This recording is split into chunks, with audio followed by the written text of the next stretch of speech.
Phòng phẫu thuật. Tử Minh. Diệp Khuynh Thành, đại tiểu thư Diệp gia. Ta sợ. Khuynh Thành đừng sợ. Tống Tử Minh, đại thiếu gia Tống thị. Chỉ là một tiểu phẫu thôi. Dù ngươi có ra sao, ta vẫn yêu ngươi. Đợi ngươi xuất viện, ta sẽ cưới ngươi.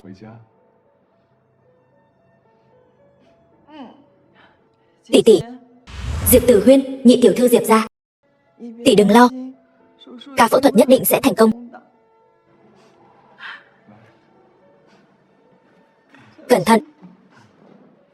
Bệnh nhân Diệp Khuynh Thành tiến hành phẫu thuật cắt bỏ song vú, đề nghị người nhà chuẩn bị tâm lý. Bác sĩ tỷ tỷ ta giao cho ngươi. Ở đây đợi ngươi. Đừng sợ.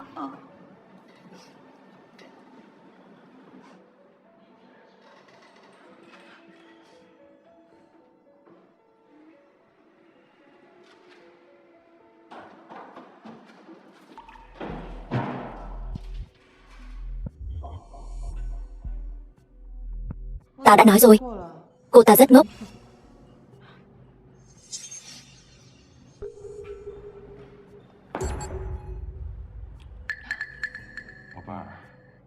Bảo bối giờ thì có trò hay để xem rồi.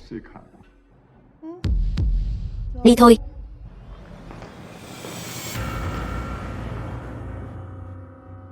Bệnh nhân mắc ung thư vú. Bây giờ chúng ta tiến hành phẫu thuật cắt bỏ song vú.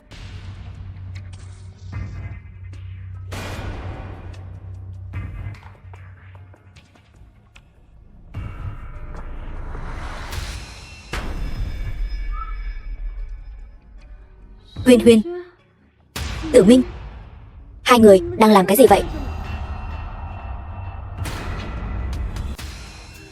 Diệp Tử Huyên, ngươi đang làm gì vậy? Ngươi thấy rồi đấy. Tử Minh, mau giúp ta. Bảo cô ta tránh xa ngươi ra. Giúp ngươi. Cái tên quái vật, không ra người không ra quỷ này sao? Ngươi có ý gì? Tỷ tỷ, tỷ số mạnh thật tốt. Trải qua một cuộc đại phẫu như vậy mà vẫn chưa ngỏm.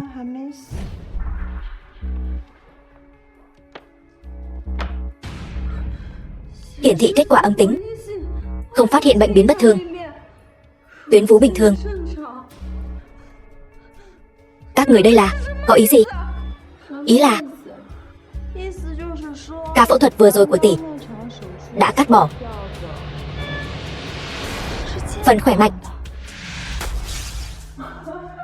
Ngươi đúng là đồ ngốc. Ta nói gì, ngươi cũng tin sao? Ta nói ngươi có bệnh, chẳng lẽ ngươi thật sự có bệnh sao?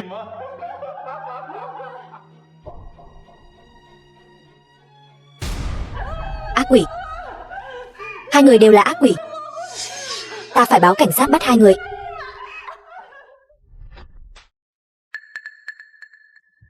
Tỷ tỷ, bọn ta chỉ đùa tỷ một chút thôi mà. Sao tỷ lại giận chứ? Ta phải báo cảnh sát bắt hai người. Báo cảnh sát? Được thôi. Vậy thì báo đi, cho cả Bắc Thành đều biết. Đến lúc đó mọi người đều biết Diệp Khuynh Thành tỷ là một quái vật.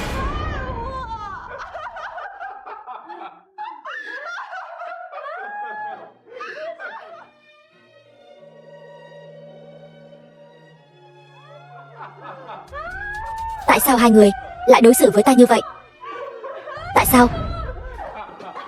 Bác sĩ, thả ta ra. Sao rồi? Cô ấy đại khái 10 tiếng sau mới tỉnh.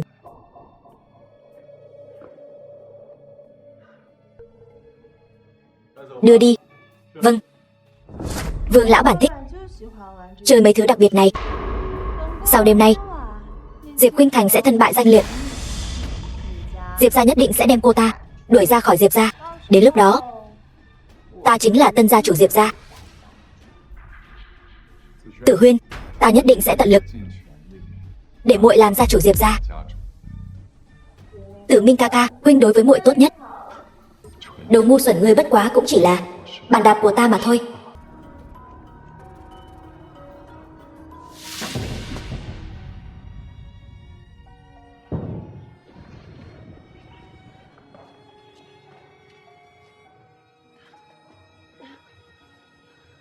Quốc sư đại nhân, tai ương năm Giáp Tý sắp giáng lâm. Ngươi cần tiến vào không gian song song, tìm thiên định chi nhân của mình. Quốc sư đại nhân, nếu còn chần chừ, sẽ mất hết pháp lực, hồn phi phách tán. Ta sẽ đến thế giới song song, tìm thiên định chi nhân của ta. Hai người các ngươi nhất định phải vì ta trấn giữ Hoa Quốc. Một giáp tử sau ta sẽ trở lại. Vâng, quốc sư đại nhân, chúng ta nhất định ghi nhớ lời người dặn dò.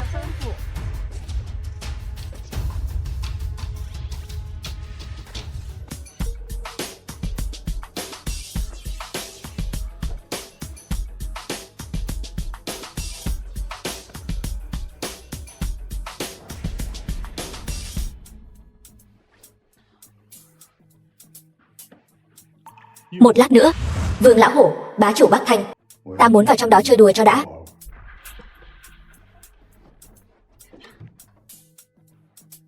Bất luận nghe thấy âm thanh gì, đều không được vào, nhớ chưa? Dạ, lão bản.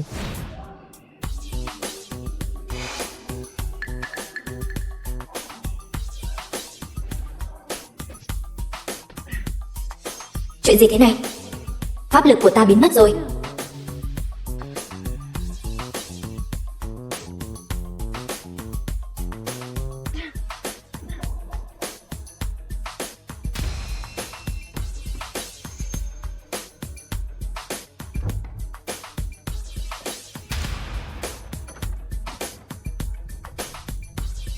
Nguyên chủ thật đúng là xui xẻo, gặp phải đám người cặn bã các ngươi.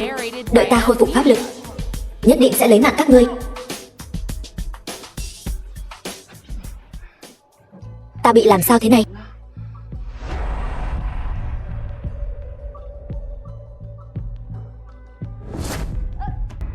Ai phái ngươi tới? Chiến Bắc Giã. Ta không biết ngươi đang nói gì, dám hạ dược ta. Ngươi còn không thừa nhận, tên khốn. Ngươi có biết đắc tội ta sẽ có kết cục thế nào không? Tất cả đều là do ngươi tự chuốc lấy.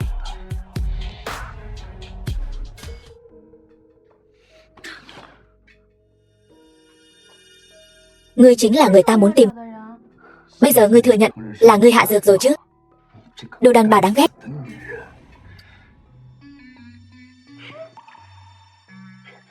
Quả nhiên là ngươi. Cái gì?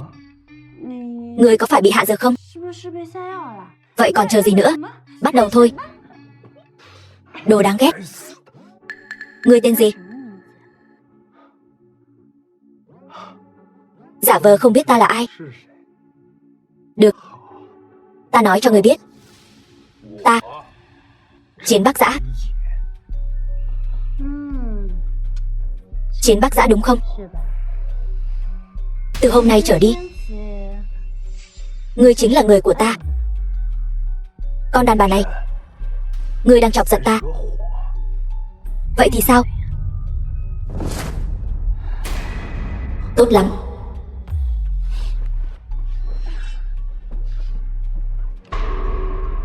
Ta sẽ khiến người sống không yên ổn. Sống không được mà ngỏm cũng không xong. Tộc trưởng thường nói là chuyện xấu trong nhà không nên để lộ ra ngoài. Nhưng bây giờ tộc trưởng Diệp Thị, tỷ tỷ lại làm ra loại chuyện làm ô nhục Diệp gia chúng ta như thế này.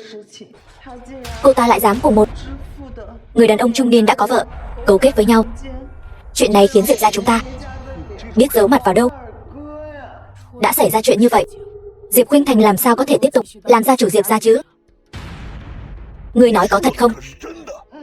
Đi bắt ai? Bắt ta sao?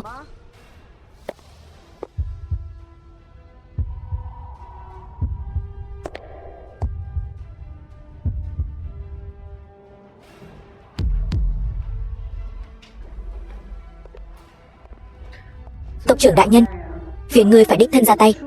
Vãn bối trong lòng hổ thẹn. Bất quá chỉ là việc nhỏ trong nhà, ta tự sẽ xử lý ổn thỏa.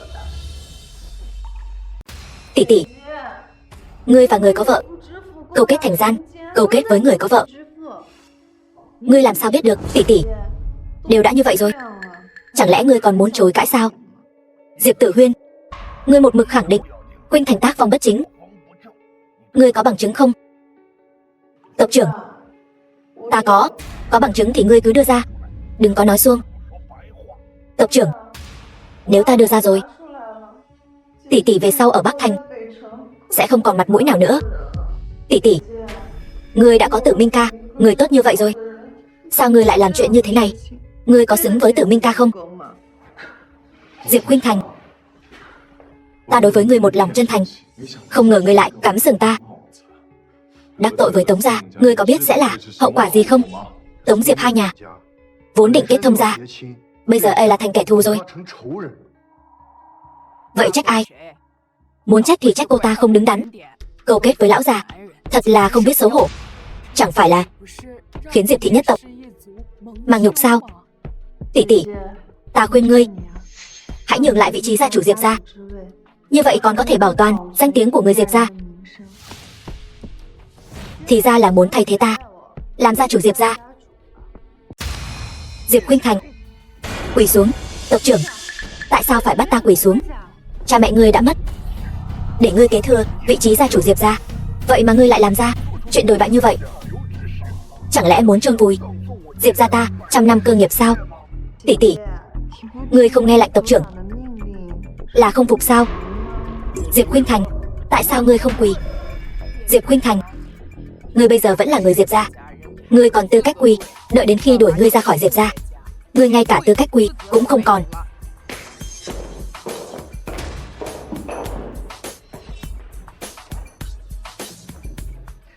Các ngươi đều họ Diệp, từng người một đều dựa vào ta, vào Diệp thị tập đoàn mà sống. Ta là người thừa kế duy nhất của Diệp thị tập đoàn, muốn đuổi ta ra ngoài, các ngươi có tư cách gì? Ngươi hỗn xược, ngươi đừng có tưởng dòng tộc tiêu tiền của nhà ngươi là có thể tác oai tác quái, được bỏ tiền cho tộc là vinh hạnh của ngươi, kẻ khác còn chưa có cơ hội này đâu. Ngươi còn chưa thấy chứng cứ đã vội kết tội ta. Chẳng lẽ ngươi và bọn chúng là một ruột?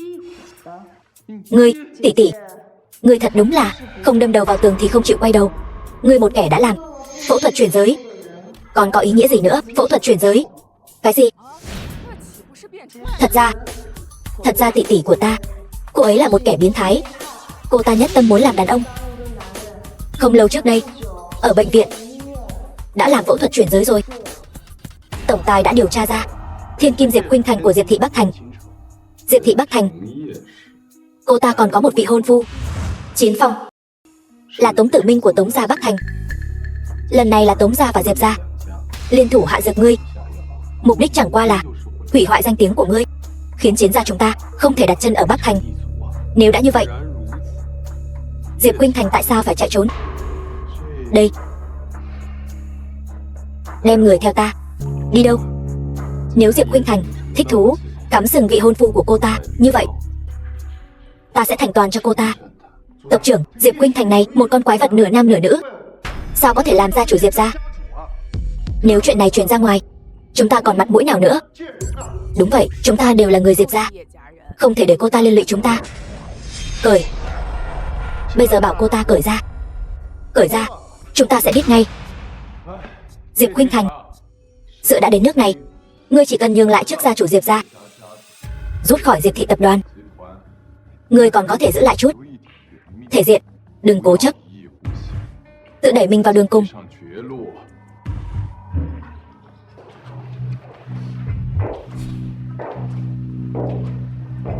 Các ngươi rất muốn xem ta cởi đồ, phải không?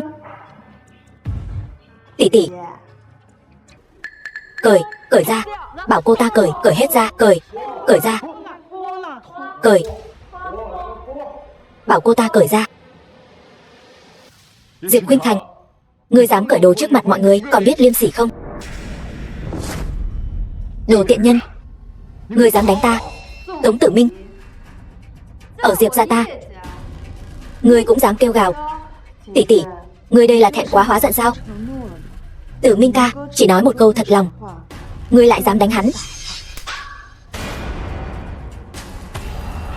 Ngươi dám đánh ta, đánh hắn ta rồi, cũng đánh ngươi rồi. Giờ thì công bằng rồi chứ? Ngươi, Diệp Khuynh Thành, ngươi quậy đủ chưa? Tộc trưởng, ta thân là vãn bối kính ngươi, gọi ngươi một tiếng tộc trưởng. Ngươi đừng có quá tự coi mình là cái thá gì. Không có Diệp thị tập đoàn của ta tài trợ, ngươi cùng với các ngươi có tư cách gì? Diệp Khuynh Thành. Phản rồi. Diệp Khuynh Thành, ngươi vô lễ với trưởng bối. Diệp thị gia tộc chúng ta không dung chứa nổi loại người như ngươi. Ngươi tự mình nhìn người không rõ, ngu ngốc bất tài, có tư cách gì mà dạy dỗ ta? Nếu ngươi đã không cần mặt mũi như vậy, vậy ta sẽ đem video công bố cho mọi người. Thứ tốt lành gì vậy? Ta cũng muốn xem. Ngươi là ai? Hắn ta tới đây quậy phá cái gì? Ngươi làm sao vào được đây? Ngươi làm gì vậy? Toan tính xong với ta rồi muốn chạy. Vương lão bản không giống vậy nha. Chẳng lẽ Diệp Khuynh Thành tối qua bị hai tên đàn ông chơi rồi? Chính là ngươi cắm sừng ta.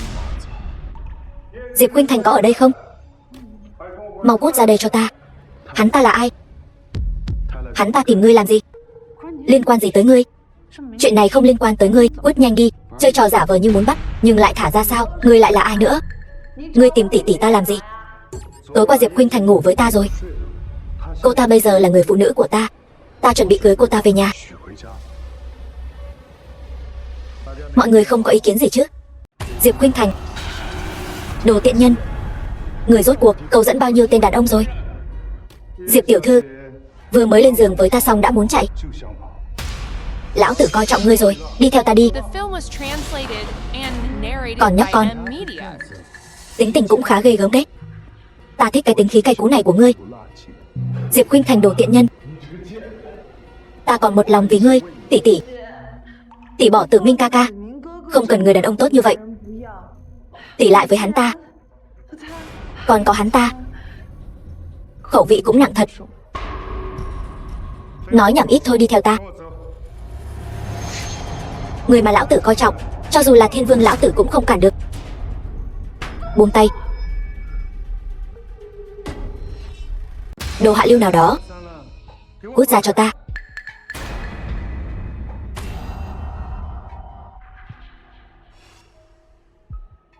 Muốn dẫn người của ta đi. Đã nói với ta chưa? Người của ngươi. Thằng nhãi, người biết ta là ai không? Ta là Bắc Thành bá chủ Vương lão hổ. Muốn tranh giành phụ nữ với ta? Ngươi xứng sao? Ngươi được không vậy? Không được thì tránh ra. Đừng có bỏ mạng ở đây. Ngươi xem, ngay cả Diệp tiểu thư cũng xem thường ngươi rồi, còn không mau cút cho lão tử.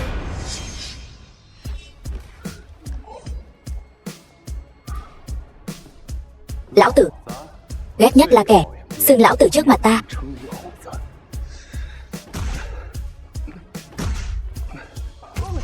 Trời ơi,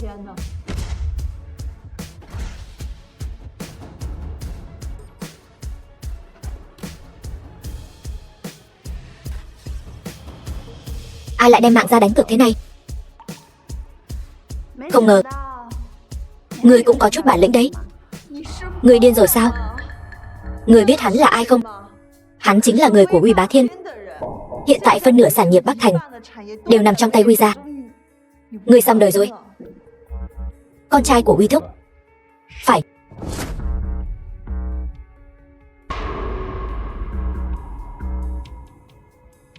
Diệp tiểu thư, ngươi bày một ván cờ hay lắm. Màn khổ nhục kế này diễn đạt lắm. Thành công kéo ta vào chồng rồi.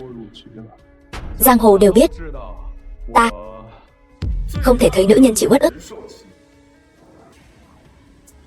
Nhưng bây giờ ngươi phải đi theo ta. Tại sao ta phải đi theo ngươi? Đêm xuân mặn nồng đêm qua, ngươi đều quên rồi sao?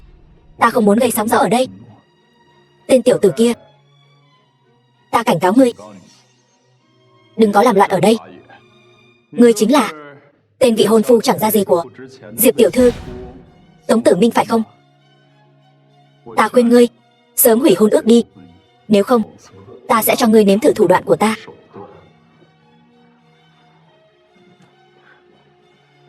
Đi hay không? Ngươi không đi ta sẽ vác ngươi đi. Ngươi vác ta đi. Ngươi còn hơi sức đó sao? Thả ta xuống. Tử Minh ca, chuyện gì thế này? Hắn còn dám uy hiếp ngươi. Bất kể hắn là ai, Hắn đã đắc tội với người của Uy Bá Thiên rồi. Hắn và Diệp Khuynh Thành đều sẽ không có kết cục tốt đẹp. Thả ta xuống. Ngươi thả ta xuống. Buông ta ra. To gan, dám vô lễ với ta. Diệp Khuynh Thành, chuyện ngươi tính kế ta, ta còn chưa tính sổ với ngươi. Tính kế gì chứ? Ngươi cứ nói mãi. Ta không hiểu. Muốn chơi phải không? Ta có rất nhiều thời gian chơi với ngươi. Não ngươi có bệnh phải không? Người ta để ý. Sao lại là một kẻ thần kinh chứ? Ngươi nói gì? Ngươi là thiên định nhân duyên của ta. Ở bên ta, ta sẽ cho ngươi vinh hoa phú quý, phúc thọ miên trường. Ngươi nói hưu nói vượn cái gì vậy? Chiến Bắc Dã, ngươi phải yêu ta, kết hôn với ta, sinh con. Diệp Khuynh Thành, ngươi thật giỏi bày mưu tính kế, muốn gả cho ta. Ngươi nằm mơ đi. Đối với loại nữ nhân tự dâng hiến như ngươi, ta không có hứng thú.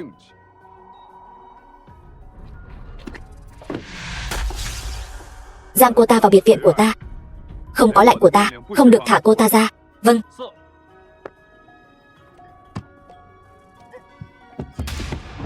Này, ngươi dám giam ta? Ngươi có biết ta là ai không? Tin hay không, ta chỉ cần động ngón tay sẽ lấy mạng ngươi. Tổng tài, sao ta thấy cô Diệp này đầu óc không được sáng suốt lắm, giả điên giả dại thôi. Tăng tốc việc thâu tóm tập đoàn Diệp Thị và Tống Thị, dám tính kế ta, ta sẽ cho cả hai nhà bọn họ biến mất. Trang Viên Viên, Thiên Kim Trang gia. Bắc Dã ca,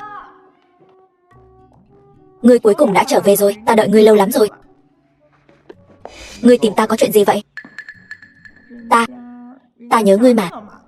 Còn nữa, tuần sau hai nhà chúng ta sẽ bàn bạc chuyện hôn sự của chúng ta. Ai nói với ngươi? Chuyện hôn sự của chúng ta, Chiến lão phu nhân và ba ngươi đã quyết định rồi. Lời họ nói không tính. Chiến Phong, tiễn khách. Vâng. Bắc Dã ca. Tên cờ hó này, ngươi cản ta làm gì? Ta sắp sửa trở thành thiếu phu nhân Chiến gia rồi. Đến lúc đó, ngươi sẽ có trái ngon để ăn. Trang tiểu thư, mời cô. Đi.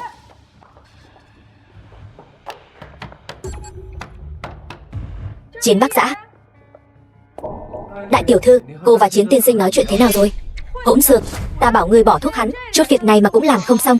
Đại tiểu thư, ta cũng không ngờ Chiến tiên sinh hắn lại sung mãn như vậy. Cho hắn uống thuốc nặng như thế mà hắn vẫn chạy được. Ngươi cứ đợi đấy.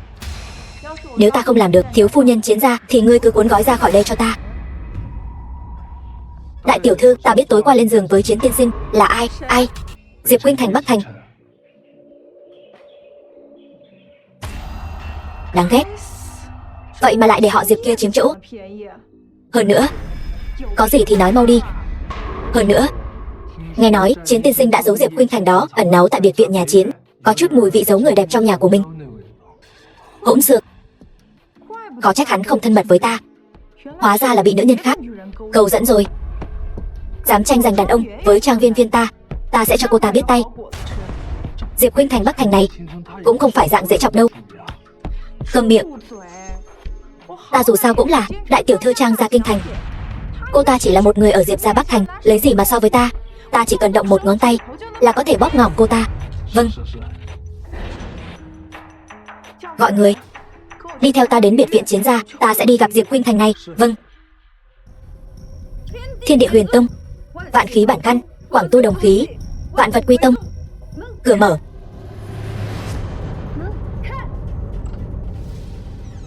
Tuyệt quá, pháp lực của ta đã trở lại. Hay lắm.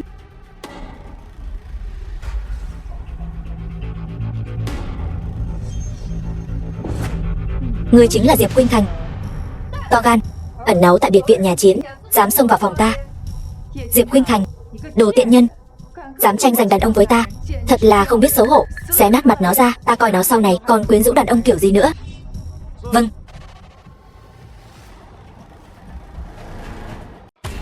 Tổng tài, có chuyện rồi. Trang tiểu thư dẫn người xông vào biệt viện rồi. Diệp tiểu thư gặp nguy hiểm rồi. Trang viên viên thật to gan. Cả biệt viện của ta mà cô ta cũng dám xông vào. Trang tiểu thư xưa nay kiêu căng ngạo mạn, hở tí là đánh người ta thành tàn phế. Ta lo cho Diệp tiểu thư chuẩn bị xe đến biệt viện. Vâng. Nếu Diệp Khuynh Thành xảy ra bất cứ chuyện gì, ta sẽ hỏi tội ngươi. Vâng, thuộc hạ biết lỗi rồi.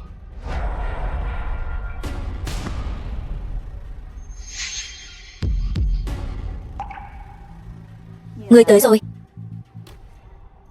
Ngươi đánh cô ta là đàn bà của ngươi? Không phải.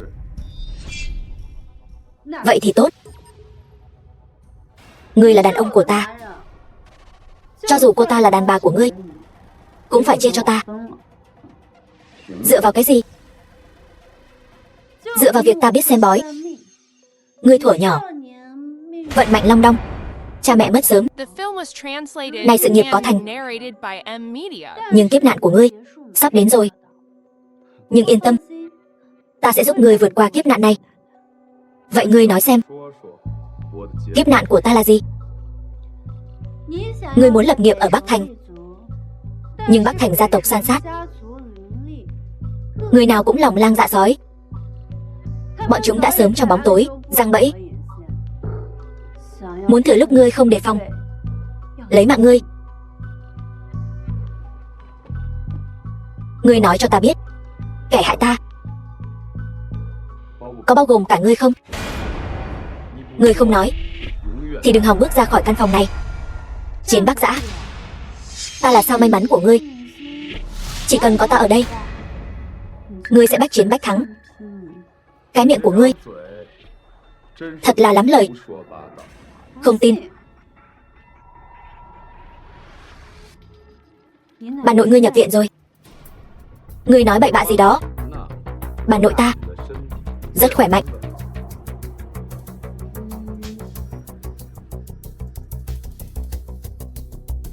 Alo. Cái gì? Lão phu nhân nhập viện rồi. Ta sẽ đến ngay. Đừng vội, bà của ngươi đã qua cơn nguy kịch rồi. Đi theo ta. Đừng đi đường trên bản đồ. Sao vậy? Lát nữa sẽ có tai nạn xe. Cô nói khoác cũng phải có chừng mực chứ. Cô lừa ta chuyện bà ta nhập viện, không sợ trời phạt sao?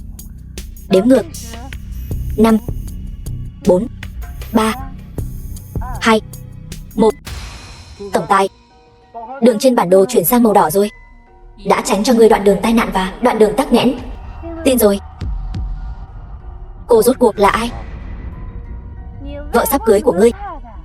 Bây giờ ta mệt rồi, đừng làm phiền ta. Ta nghỉ chút đã. Đổi đường. Được, may là ta đã nghỉ ngơi một đêm, hơi hồi phục chút pháp lực. Nhưng mà đã dự toán hai tương lai, giờ pháp lực cạn kiệt rồi. Cô ta rốt cuộc là ai? Tốn nhiều công sức tiếp cận ta như vậy. Mục đích của cô ta là gì? Bất kể mục đích của cô ta là gì, chọc giận ta, cô ta ngỏm chắc. Uy ra tới. Uy Bá Thiên.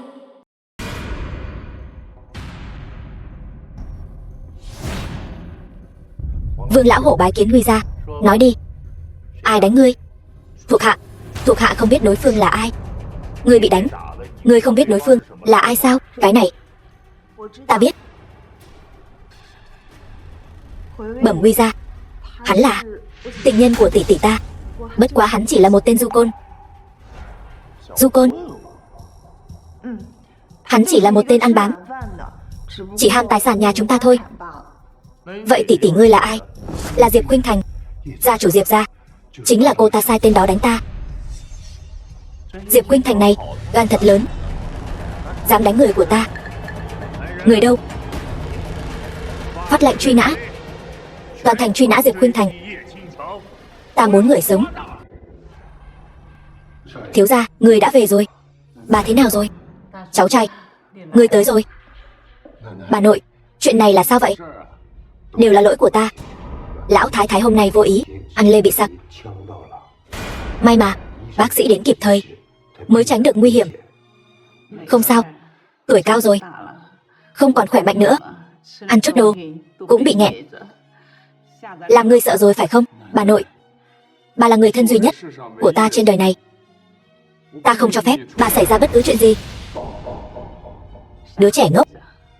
Đúng rồi, chuyện hôn sự của ngươi và Viên Viên chuẩn bị đến đâu rồi? Cái này, cháu trai, cha mẹ ngươi mất sớm. Nhà họ Chiến chúng ta chỉ có ngươi là cháu đích tôn. Nếu không thấy ngươi kết hôn sinh con, dù có ngỏm, ta cũng không nhắm mắt được. Bà nội.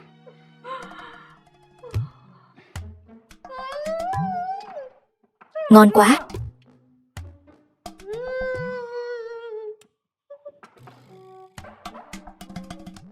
Ngon quá.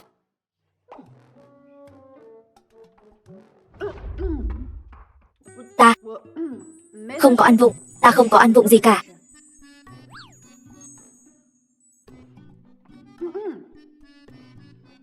Giờ không còn bằng chứng nữa chứ gì.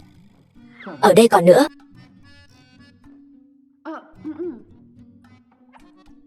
Vậy giờ hết chưa? Diệp Khuynh Thành, ta hỏi ngươi một câu. Ngươi thật sự có thể dự đoán cát hung? Đó là điều đương nhiên. Vậy ta hỏi ngươi, sau này ta sẽ có con không? Có. Sẽ có 5 đứa con. Cái gì? Hơn nữa là ta sinh ra đó. Đừng nói những lời vô nghĩa đó nữa. Ta và cô thỏa thuận một giao kèo. Giao kèo gì? Giả làm vị hôn thê của ta. Khi cần thiết, chúng ta sẽ kết hôn trong thời hạn 1 năm. Vậy sau 1 năm thì sao? Chúng ta ly hôn. Ta trả lại tự do cho cô. Ngươi muốn cưới ai chứ? Dù sao cũng không cưới cô. Ta không hứng thú với cô. Ta và cô ở bên nhau chỉ là kế sách tạm thời. Cô có kế hoạch của cô, ta có dự tính của ta. Chúng ta rất hợp nhau. Cũng được. Chỉ là ta sợ sau 1 năm ngươi sẽ hối hận. Cứ mơ mộng hão huyền đi. Ta không có hứng thú với cô. Được. Vậy người hối hận sẽ chạy bộ 5 cây số. Được. Thành giao. Chốc nữa ta đưa cô đi gặp bà ta. Thân phận hiện tại của cô là vị hôn thê của ta. Tương lai là thiếu phu nhân nhà Chiến. Nhớ chưa? Nhớ rồi. Đi thôi.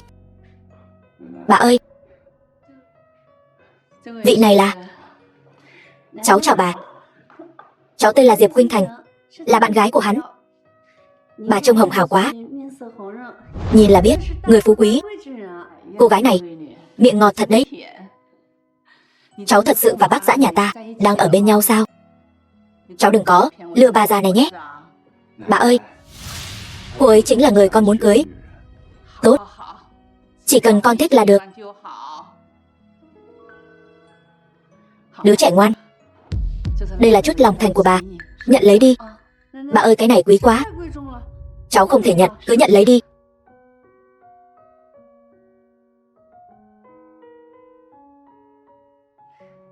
Bà. Vậy cháu cảm ơn bà. Cháu rất thích. Bác Dã, bà không sao rồi. Con đưa Khuynh Thành ra ngoài đi dạo, ngắm cảnh, chơi đùa đi. Vâng bà. Khuynh Thành, bác Dã, nó là đứa trẻ ngoan. Chỉ là thỉnh thoảng tính khí hơi nóng nảy. Cháu hãy bao dung nó nhé. Vâng, cháu biết rồi bà. Bà yên tâm. Được. Thôi, hai đứa ra ngoài chơi đi. Đi thôi. Cháu chào bà. Tạm biệt bà.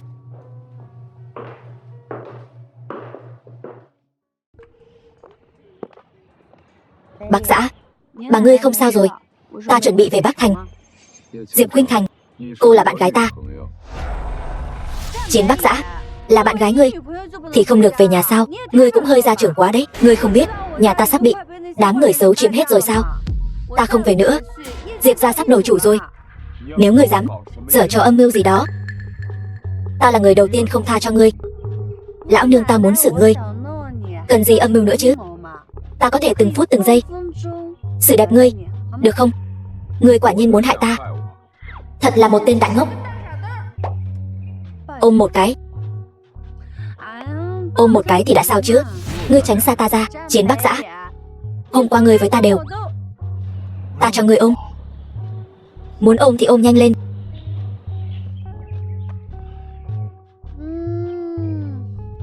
Ta hiện tại cảm thấy toàn thân tràn đầy sức mạnh. Khoa trương quá rồi đấy. Ôm một cái mà tràn đầy sức mạnh rồi. Ngươi không hiểu đâu. Diệp Khuynh Thành, ngươi cái đồ tiểu tam.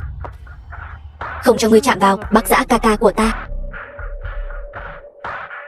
Bạn trai, ta muốn về Bắc Thành rồi. Hy vọng trước khi gặp lại lần sau, ngươi có thể xử lý tốt số đào hoa của ngươi. Sao vậy? Gặp ta là muốn đi rồi? Đã dám đến Chiến gia. Vậy thì xin mời Chiến lão phu nhân phân xử. Ngươi xen vào tình cảm của ta và Bắc Dã ca, thật là không biết xấu hổ. Chiến Bắc Dã, nếu ngươi còn không nói gì, ta sẽ ra tay đấy.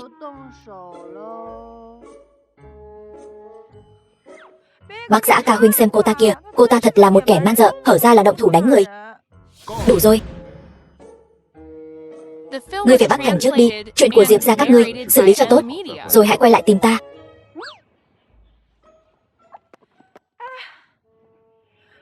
Bắc Dã ca, sao huynh lại để cô ta đi mất? Cô ta bắt nạt ta, thành ra thế này. Cô ấy là bạn gái của ta. Nếu muội muốn bồi thường thì có thể tìm ta mà đòi. Cô ta khi nào là bạn gái của huynh rồi? Vừa mới đây thôi. Sau này không có việc gì thì đừng tùy tiện đến tìm ta. Nam nữ thụ thụ bất thân.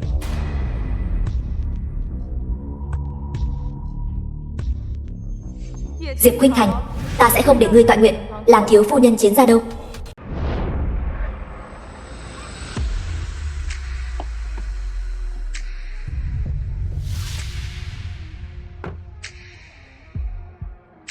Bây giờ, ta muốn đoạt lại tất cả những gì thuộc về Diệp Khuynh Thành.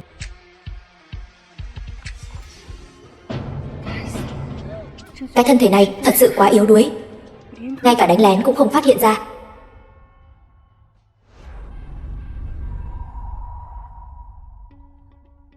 Ta đang ở đâu đây? Tỷ tỉnh rồi. Diệp Tử Huyên, là ngươi theo dõi ta.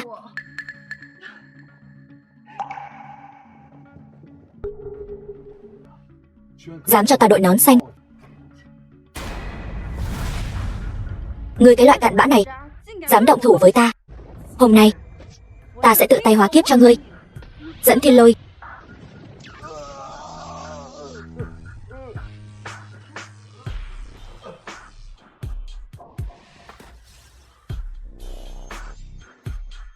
Cái con tiện nhân này, ta lấy mạng ngươi.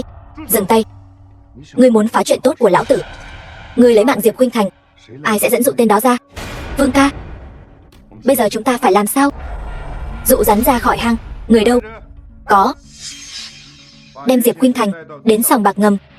Tung tin tức nói rằng tối nay đấu giá Diệp Khuynh Thành. Vâng. Tổng tài, Diệp tiểu thư xảy ra chuyện rồi. Vương lão hổ tối nay đem cô ấy đi đấu giá, bán sang Miến Điện.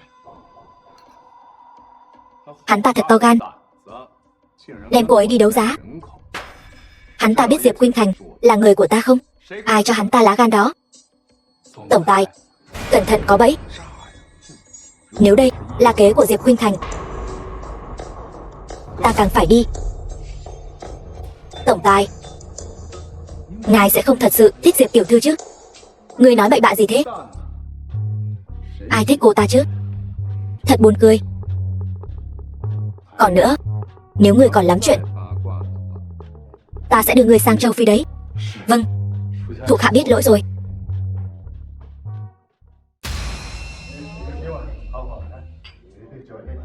Chư vị lão bản, đã lâu không gặp, hôm nay chúng ta hãy cùng nâng ly cạn chén. Nào nào. Vương tổng.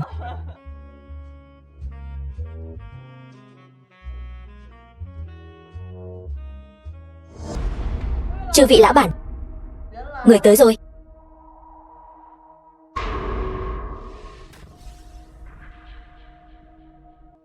Tốt.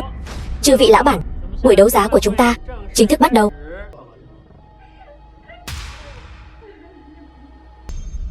10 vạn, 15 vạn. Chuyện gì thế này?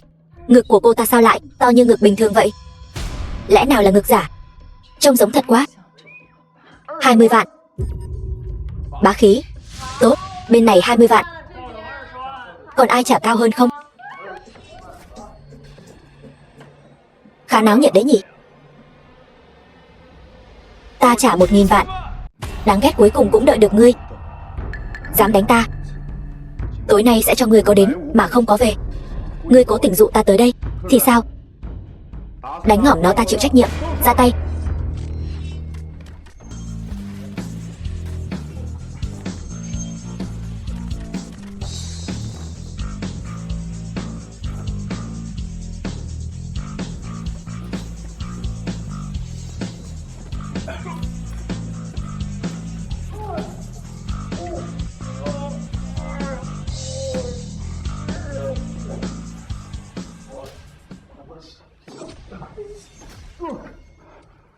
Ngươi không phải muốn lấy mạng ta sao? Sao ngươi lại chạy? Thằng nhãi, dám đánh ta. Đại ca của ta là Uy Bá Thiên, ngươi ngỏm chắc rồi. Kẻ chán sống là ngươi.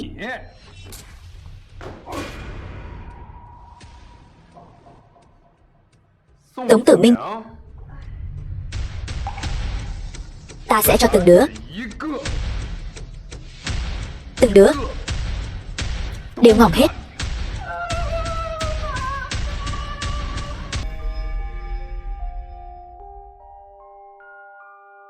The film was translated and narrated by M Media.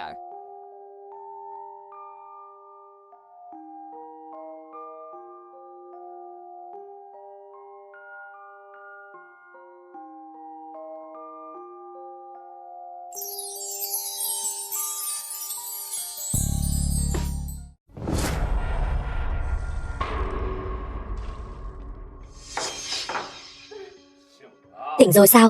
Không giả vờ nữa. Chiến Bắc Giã, sao ngươi lại ở đây? Sao không trả lời ta? Đang nghĩ cách lừa ta đúng không? Ngẩng đầu lên, trả lời ta.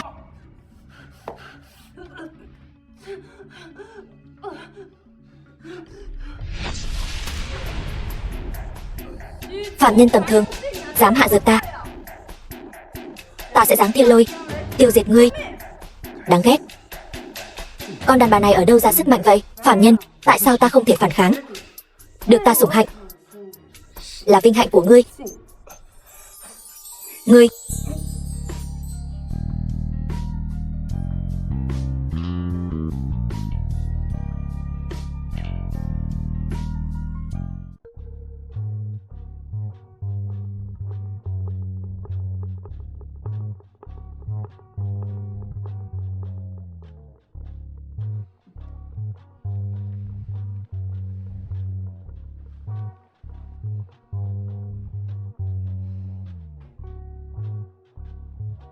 sao ngươi lại ở đây?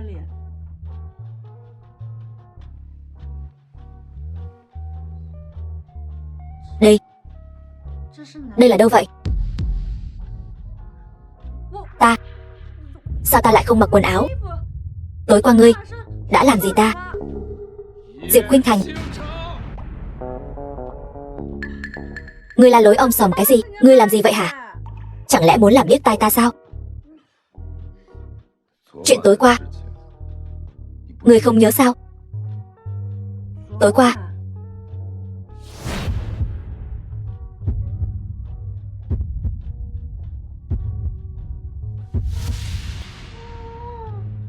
Chiến Bắc Giã, ngươi lại dám đối với một người không tỉnh táo làm chuyện đó. Ngươi còn biết xấu hổ hay không? Tối qua là ngươi cứu ta về sao? Ngươi nói xem. Ngươi quan hệ kém cỏi như vậy, ngoài ta ra còn ai quản chuyện sinh tử của ngươi? Cảm ơn ngươi.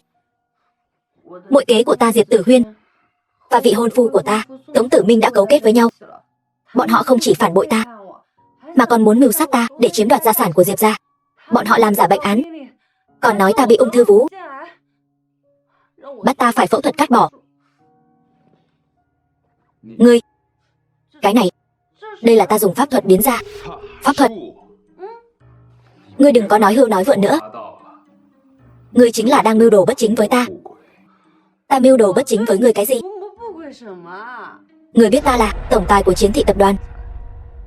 Chiến thị tập đoàn vốn chuẩn bị lập nghiệp ở Bắc Thành. Ngươi liền liên kết với các gia tộc để chống lại ta. Âm mưu nhỏ nhen của ngươi đã sớm bị ta nhìn thấu rồi. Quả nhiên là phàm nhân, tầm nhìn hạn hẹp như vậy. Ta đã từng thấy người biết biến ảo thuật, nhưng ta chưa từng thấy ai có thể sửa chữa thứ khiếm khuyết thành hoàn chỉnh. Lại đây, ngươi lại đây. Ta cho ngươi thấy bản lĩnh của ta. Lại đây nào. Ngươi không muốn biết bí mật của ta sao? Lại đây. Lại đây nào. Xem ta biến hoa cho ngươi nè. Nhàm chán. Ngươi đúng là có mắt như mù. Kẻ lừa đảo. Đồ lừa đảo ba hoa trích chòe. Mặc quần áo vào cho ta. Lập tức cút khỏi đây. Ta không muốn nhìn thấy ngươi nữa. Nhưng ta và ngươi còn có hôn ước mà. Ta không muốn giao dịch với kẻ lừa đảo. Hôn ước hủy bỏ. Phạm nhân này thật sự không xem ta ra gì. Thiên chi quang, địa chi quang, nhật nguyệt tinh chi quang, phổ thông chi đại quang, quang quang chiếu tứ phương, kim quang tốc hiện, phúc hộ kim thân.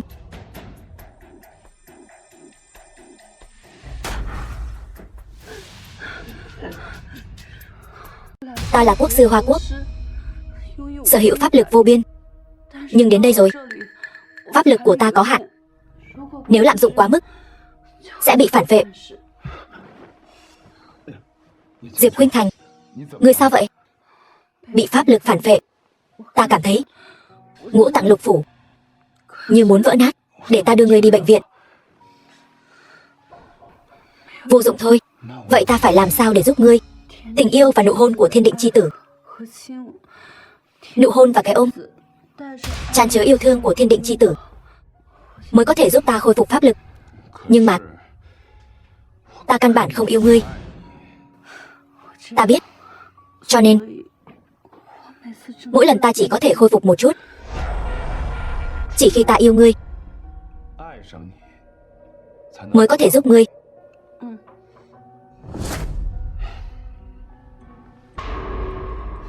Ta không giúp được ngươi, Diệp Khuynh Thành. Nếu ngươi không cùng một ruột với bọn họ, vậy hiệp nghị của chúng ta tiếp tục. Ngươi là cái thá gì? Ngươi nói tiếp tục là tiếp tục. Ngươi nói hủy bỏ là hủy bỏ sao? Tuy ngươi có pháp thuật rất lợi hại, nhưng với tình trạng hiện tại của ngươi, ngươi muốn đoạt lại vị trí gia chủ Diệp gia vẫn phải dựa vào ta. Ngươi nằm mơ đi. Ta mới không thèm dựa vào ngươi. Đợi ta khôi phục thể lực, ta sẽ rời khỏi đây. Tùy ngươi.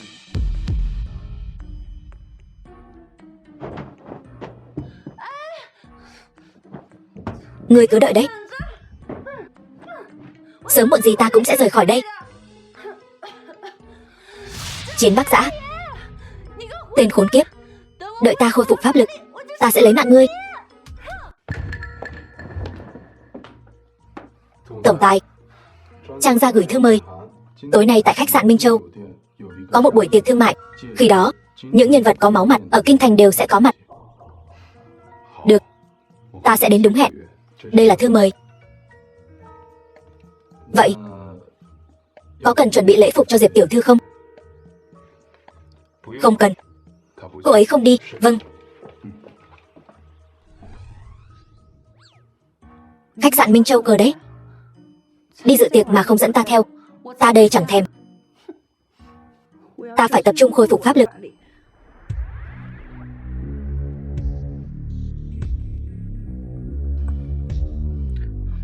Không thể tùy tiện sử dụng pháp lực nữa. Nếu không, mạng nhỏ khó giữ.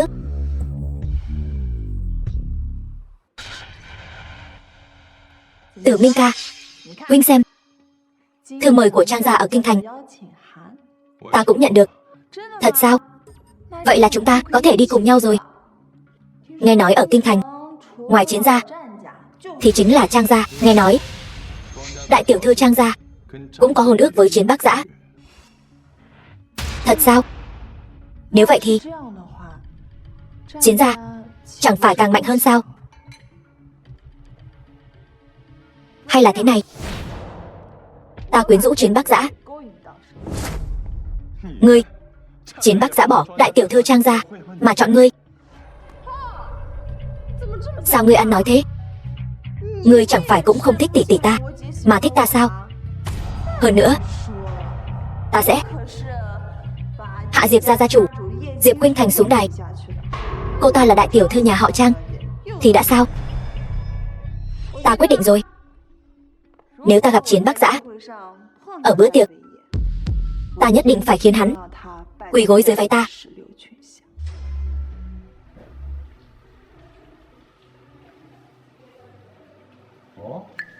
Sao ngươi lại ở đây?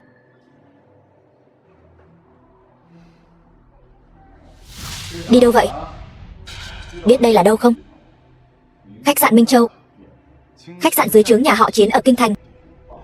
Ở một đêm tốn 8.888 tệ.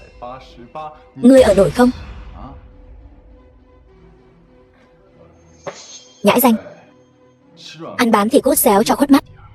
Đây là nơi ngươi có thể đến sao? The film was translated and narrated Buông ra. by M Media. Đồ hèn nhát, chỉ giỏi dùng thủ đoạn hèn hạ ra tay với phụ nữ. Ngươi cũng xứng đấu với ta sao? Ngươi nói bậy bạ gì đó? Ta không có. Xem ra ngươi cũng chẳng kén chọn gì nhỉ. Cô ta là thứ nửa đực nửa cái, ngươi cũng dám xuống tay sao? Nói như vậy, chuyện ung thư vú là thật sao? Đương nhiên là thật rồi. Diệp Khuynh Thành hiện tại thiếu mất 2 miếng thịt trên ngực. Ngươi không biết sao?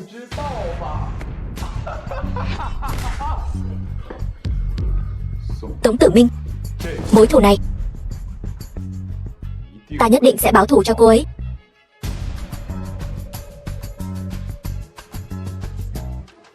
Ta khinh. Chỉ bằng ngươi mà đòi báo thù cho cô ta, ngươi có bản lĩnh đó sao?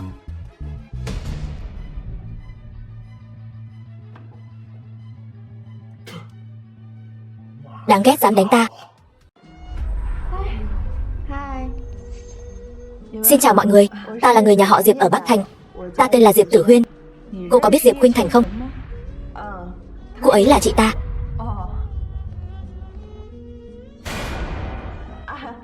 Ta muốn hỏi thăm các cô về một người. Mọi người có biết người nổi tiếng ở Kinh Thành Chiến Bắc Giã không? Mọi người cũng biết đấy. Người như hắn rất kín tiếng, trên mạng ngay cả một tấm ảnh cũng không có. Cô tìm Chiến Bắc Giã làm gì?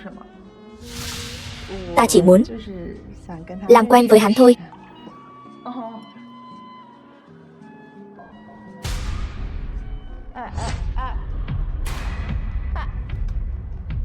Ngươi làm gì vậy?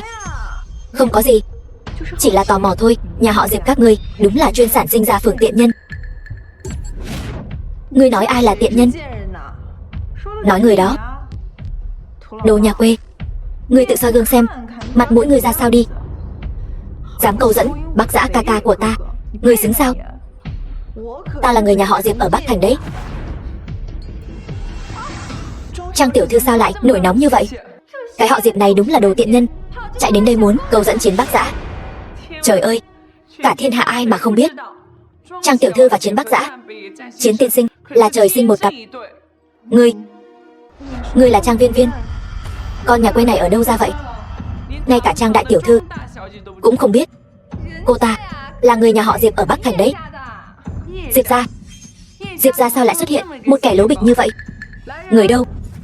Đuổi cô ta ra ngoài cho ta. Vâng, đừng để loại người này làm ảnh hưởng đến đẳng cấp của bữa tiệc.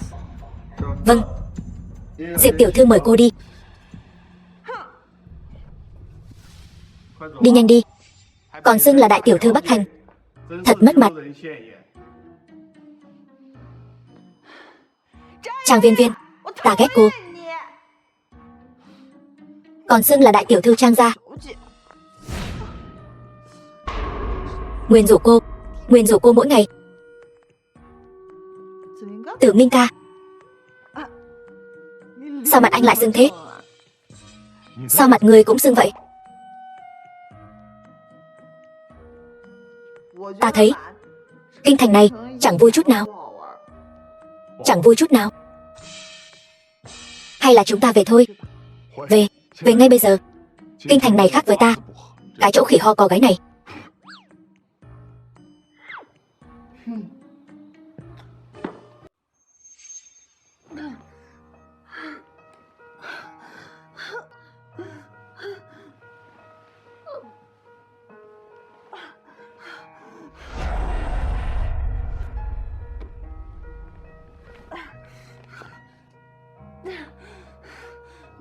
Chiến Bắc Giã, anh tốt nhất là ngoan ngoãn đợi ta ở khách sạn.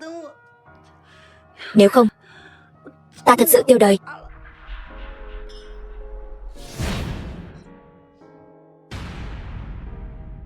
Viên Viên, Chiến The tổng đến film rồi. was translated and narrated by M. Mọi người cứ Media. tự nhiên, ta qua nói chuyện với anh ấy một lát.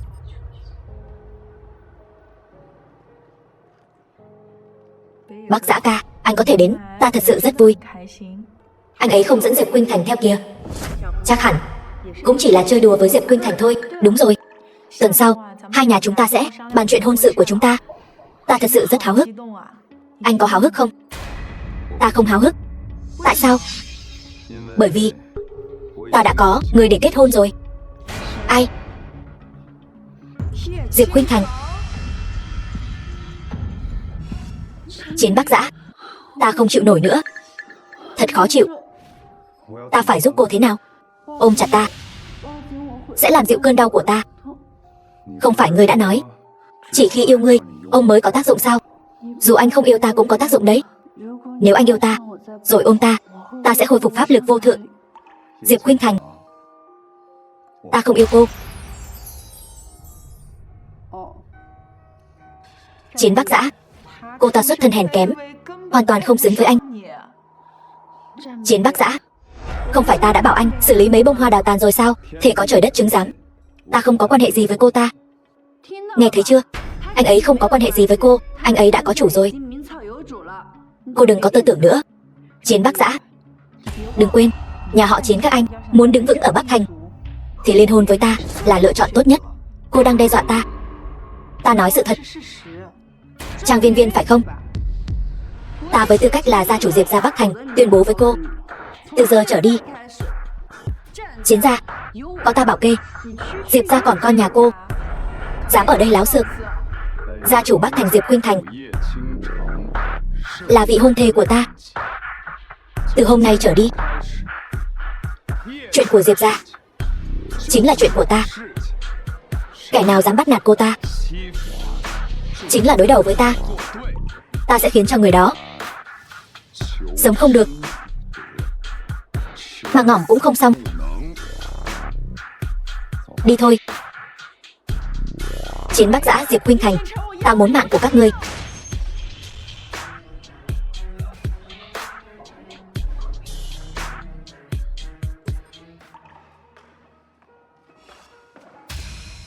Ngươi rõ ràng biết thân thể ngươi không ổn, còn cố thi triển pháp thuật. Ngươi không muốn sống nữa sao? Ngươi là người của ta, chỉ có thể để ta bắt nạt. Bất kể ngươi có yêu ta hay không, ngươi đều là người của ta. Ngươi quên rồi sao? Chúng ta đến từ hai thế giới khác nhau. Cuối cùng ngươi vẫn sẽ phải rời đi. Nhưng ta... Nhưng cái gì? Cuối cùng ngươi cũng chỉ là đùa giỡn ta một phen, rồi sau đó bỏ rơi ta. Thả như vậy, chi bằng đừng động lòng.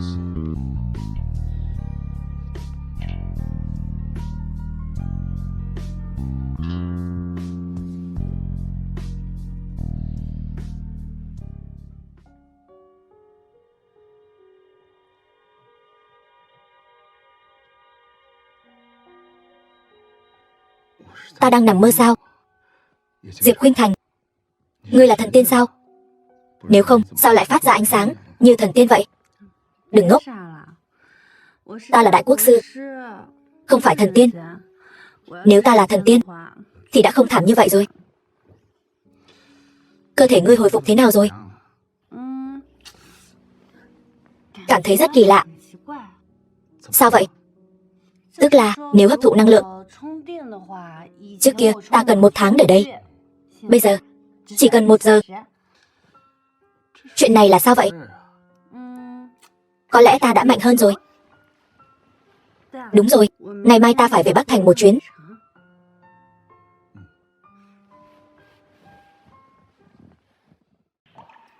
Tộc trưởng, tỷ tỷ ta, lần này cô ấy coi như là đắc tội triệt để với Vương Lão Hổ. Hơn nữa Uy gia cũng đã ra lệnh truy nã cô ấy. Cô ấy chắc không dám quay lại Bắc Thành nữa. Đúng vậy, Uy Bá Thiên này ở Bắc Thành có thể nói là một tay che trời, thế lực rất lớn. Chọc giận hắn, nhẹ thì tàn phế, nặng thì mất mạng. The film Lần này was Diệp Khuynh translated Thành e rằng là and narrated lành by ít dữ M nhiều. Media. Nhưng mà Diệp Khuynh Thành này nếu không còn nữa, sau này công ty ai sẽ quản lý? Gia tộc này còn lấy đâu ra tiền? Tộc trưởng, ta thân là người Diệp gia, có nghĩa vụ trong lúc Diệp gia gặp nguy nan đứng ra. Hơn nữa ngài biết đấy, quan hệ của ta với Vương Lão Hộ khá tốt. Ta nghĩ Uy gia chắc sẽ không làm khó Diệp thị công ty chúng ta. Nước không thể một ngày không có vua, nhà không thể một ngày không có chủ. Tử Huyên đã có thể đảm đương thì để cô ấy đảm đương chức gia chủ Diệp gia, phụ trách tất cả công việc của Diệp gia và công ty. Ta không đồng ý. Diệp Khuynh Thành, Diệp gia chỉ là Diệp gia của ta, các ngươi chỉ là lũ sâu mọt bám víu vào Diệp gia để sống mà thôi. Có tư cách gì quyết định vị trí gia chủ Diệp gia? Hỗn xược. Tộc trưởng đại nhân, nếu ngươi muốn tiếp tục sống an ổn, ta khuyên ngươi nên ít nói. Nếu không, ta sẽ cho công ty cắt đứt nguồn cung cấp cho gia tộc. Cuộc sống nhung lụa của ngươi sẽ không còn nữa. Diệp Khuynh Thành, cô đừng hù dọa ta. Ta không tin cô có bản lĩnh lớn như vậy. Ta là tổng giám đốc của Diệp thị tập đoàn, há có thể là cô nói vài câu là có thể lung lay được? Một mình ta đã nắm giữ 80% cổ phần của Diệp thị tập đoàn, trừ khi ta ngỏm.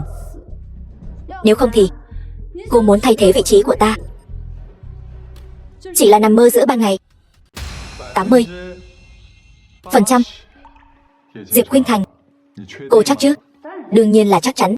Vậy ta hỏi cô, những năm qua cô có tự mình quản lý công ty không? Cô có biết tình hình nội bộ công ty hiện tại ra sao không? Tống Tử Minh, ta tin tưởng ngươi mới để ngươi quản lý công ty, không ngờ ngươi lại giở trò trong công ty. Tống thị tập đoàn của ta hoàn toàn hợp pháp, mua lại 40% cổ phần của Diệp thị tập đoàn. Có vấn đề gì sao? 40%. Vậy Tử Minh, chúng ta cộng lại chẳng phải nhiều hơn tỷ tỷ sao?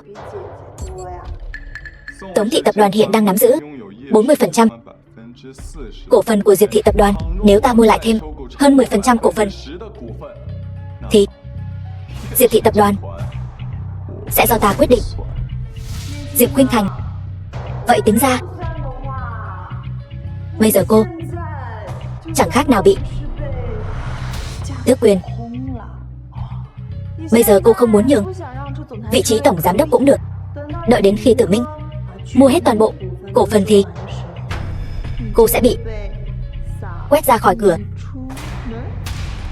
Diệp Khuynh Thành, cô không có tư cách, cũng chẳng có năng lực quản lý công ty.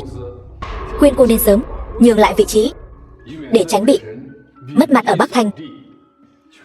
Tộc trưởng, sao ông biết ta không có năng lực? Diệp Khuynh Thành, không có Tử Minh huynh, cô chẳng là cái thá gì. Người đâu? Đuổi Diệp Tử Huyên ra ngoài cho ta. Cố ý mưu hại gia chủ Diệp gia, vĩnh viễn không được bước vào Diệp gia nửa bước. Diệp Khuynh Thành,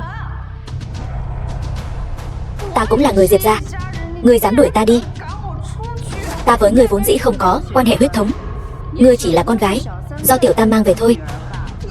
Trước đây ta coi cô như em gái, là nể mặt cô, đã nể mặt mà cô không cần thì đừng trách ta lật mặt không nhận người. Diệp Khuynh Thành, đừng quá ngông cuồng. Tống Tử Minh, từ giờ trở đi ta sẽ khiến ngươi nôn ra từng chút một số cổ phần của Diệp thị. Khuynh Thành, cô đang mượn rượu giải sầu sao? Sao ngươi lại đến đây? Ta tất nhiên có thể vào đây. Ta suýt nữa thì thành chủ nhân nơi này rồi. Cút. Khuynh Thành, cô sao vậy? Cô không sao chứ? Cút. Đừng chạm vào ta. Khuynh Thành, Ta khuyên cô đừng giãy giụa nữa. Cô càng vùng vẫy, thuốc càng nhanh phát huy tác dụng. Cái gì? Tối nay ta sẽ cho ngươi trở thành nữ nhân của ta. Cút. Ngươi đừng hòng. Nằm mơ đi.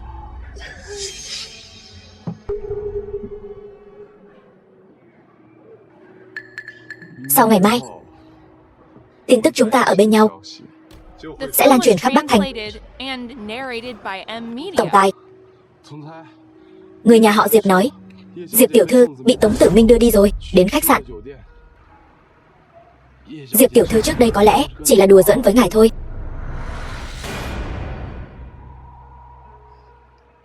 Tổng tài, ngài đi đâu vậy? Tổng tài, Diệp Khuynh Thành căn bản không yêu ngài. Ngài bị lừa rồi. Yêu hay không yêu, cô ta nói không tính.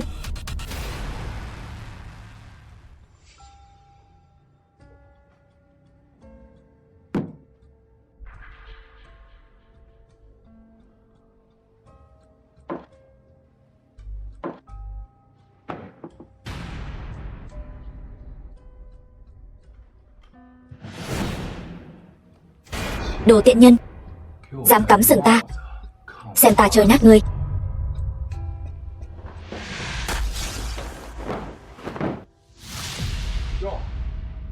Tỉnh rồi sao? Vậy thì nhìn xem ông đây chơi ngươi thế nào. Tên khốn, thả ta ra.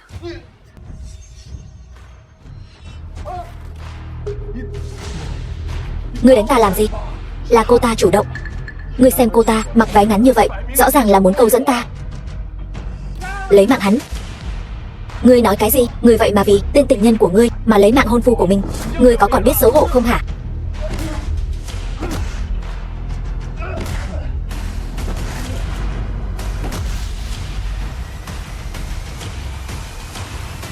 Ta sẽ bảo vệ ngươi.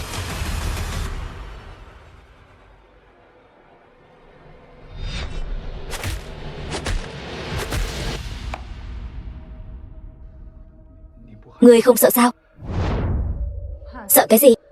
Một tên tiểu nhân gian xảo còn chưa khiến ta khuất phục.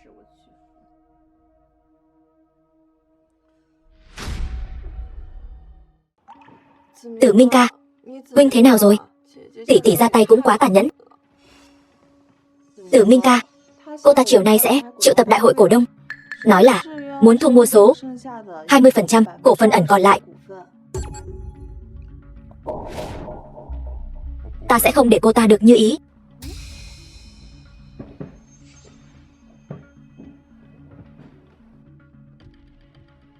Trang Viên Viên,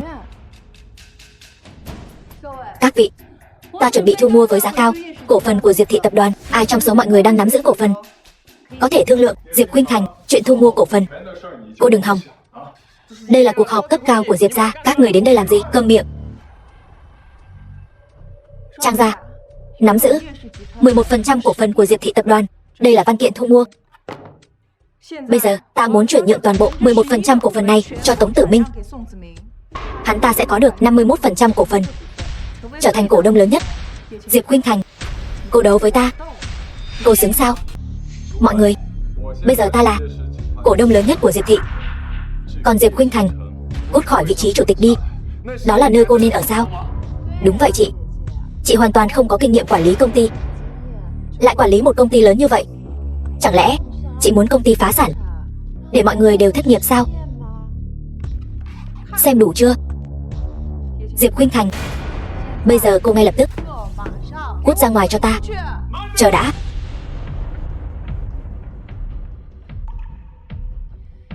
Thằng ăn bám nhà giàu lại đến đây làm gì? Diệp Khuynh Thành là vị hôn thê của ta. Ai trong các người dám đuổi cô ấy ra ngoài? Diệp Khuynh Thành bây giờ chẳng còn tài sản gì nữa, hơn nữa cổ phần cũng đã bị tước đoạt rồi. Người bênh vực cô ta như vậy sẽ chẳng được lợi ích gì đâu. Bây giờ những kẻ biết điều thì lặng lẽ cút khỏi công ty cho ta. Nếu không, ta sẽ gọi bảo vệ đánh các người ra ngoài. Ngươi có bản lĩnh đó sao? Vậy còn ta thì sao? Mọi người đều ở đây sao? Xem ra ta đến thật đúng lúc.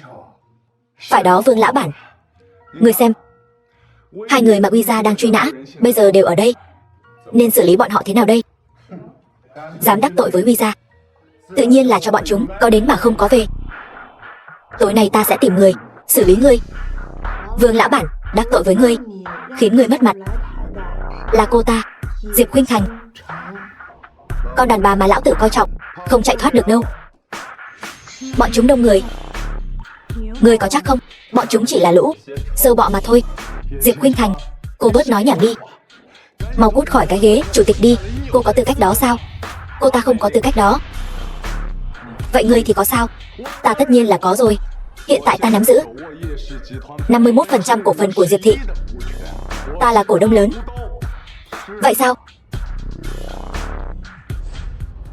Chủ tịch, xong rồi. Chiến thị đã hoàn toàn thu mua Tống thị rồi. Làm tốt lắm. Thằng ăn bám nhà giàu ngươi đang giả vờ cái gì đấy?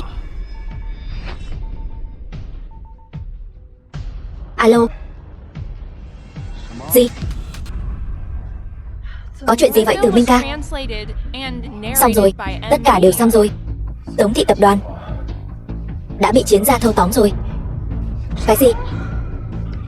Tống Tử Minh, bây giờ anh đã là một tên phế vật trắng tay rồi, còn không mau cút về cái Diệp gia xem thử. Ngươi cứ chờ đó cho ta.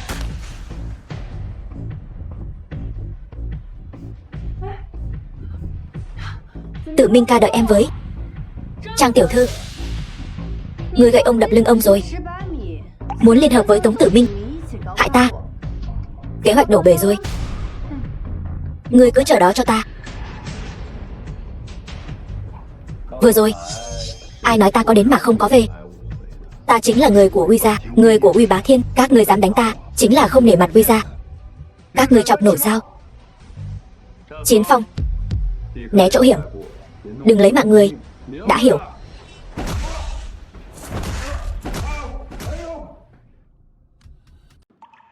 Huy gia ngài phải làm chủ cho ta. Tên tiểu tử vô danh tiểu tốt kia đánh ta ra nông nỗi này. Hắn đánh ta tức là đánh ngài. Ngươi bị một kẻ vô danh tiểu tốt đánh thành ra thế này, ngươi còn dám xưng danh hiệu của ta? Phế vật. Huy gia người bớt giận. Là ta vô dụng, nhưng mà tên tiểu tử đó nói dù cho Huy gia có ở đây, hắn cũng cứ đánh. Dám khiêu khích ta. Vậy ta muốn xem thử hắn có bao nhiêu bản lĩnh. Diệp Khuynh Thành của Diệp gia cùng một ruột với hắn. Người đâu? Phát lệnh truy sát. Toàn thành truy sát Diệp Khuynh Thành.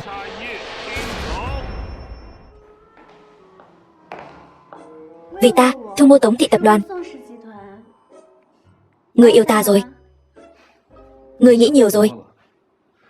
Thu mua Tống thị tập đoàn vốn dĩ nằm trong kế hoạch của ta. Ta không tin. Ngươi động lòng rồi. Ngươi và Tống Tử Minh ở chỗ ta không khác gì nhau. Ngươi thật sự không yêu ta. Không yêu.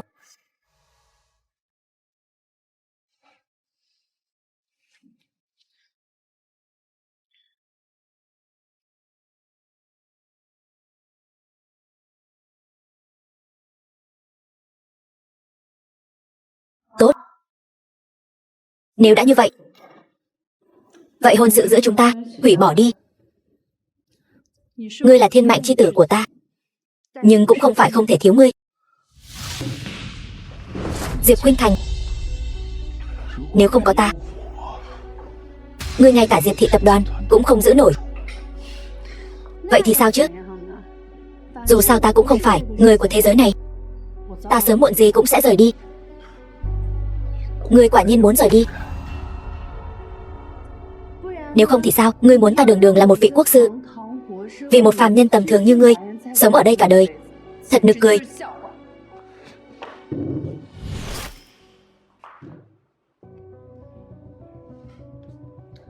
Chiến Bắc Giã, ngươi hãy nhớ kỹ cho ta.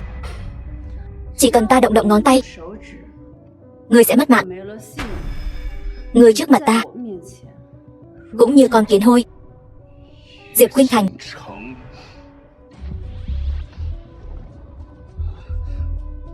ngươi hãy nhớ kỹ cho ta. Là ta đã chọn ngươi, không phải nhất định phải là ngươi. Cho nên cái gọi là thiên định chi nhân mà ngươi nói đều là giả.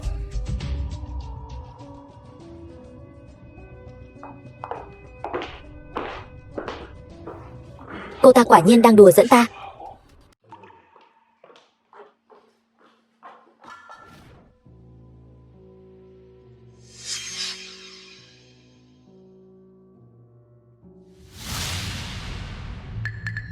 Diệp Khuynh Thành.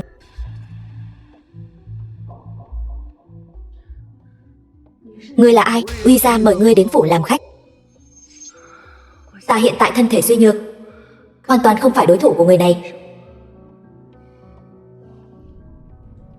Xin dẫn đường. The film was translated and narrated by M Media. Diệp Khuynh Thành. Diệp Khuynh Thành. Cô ta đâu? Tổng tài, cô ta đi với một người đàn ông rồi. Cái gì? Tổng tài, Diệp tiểu thư có thể không cao quý như ngài tưởng tượng đâu. Cô ta chỉ là một con buôn xu nịnh hám lợi tầm thường. Được.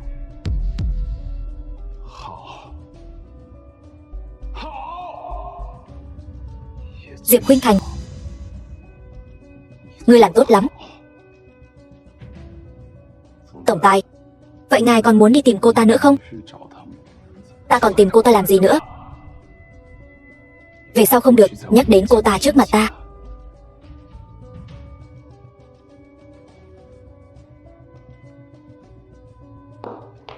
Bác Dã ca,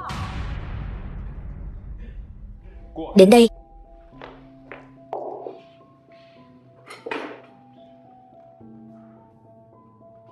Muốn gả cho ta không? Được, ta cưới ngươi. Thứ bảy tuần sau tổ chức hôn lễ. Địa điểm ở khách sạn Minh Châu. Uy gia, người mang đến rồi.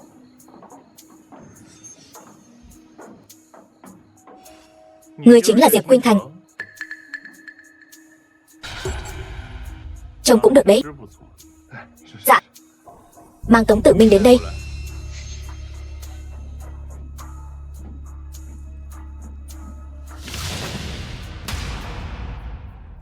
Tống Tử Minh, Tống gia các ngươi xong đời rồi.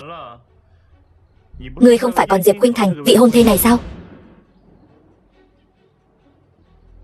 Không bằng ta làm chứng hôn nhân cho hai người thế nào?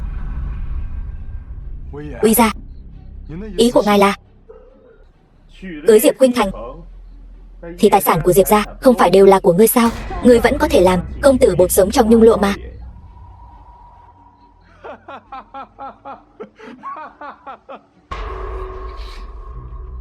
Vậy thì ta xin đa tạ Uy gia. Diệp Khuynh Thành, mau cảm ơn Uy gia đi. Nhanh lên.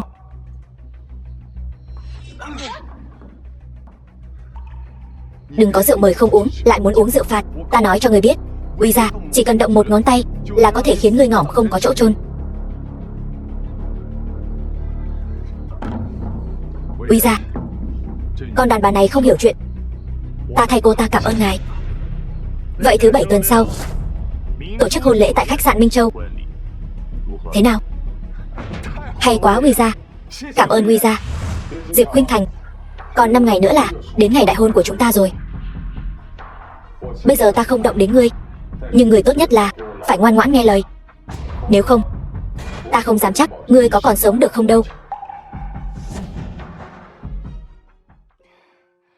Ta bị làm sao thế này? Cơ thể của ta yếu ớt như bà lão 80 tuổi.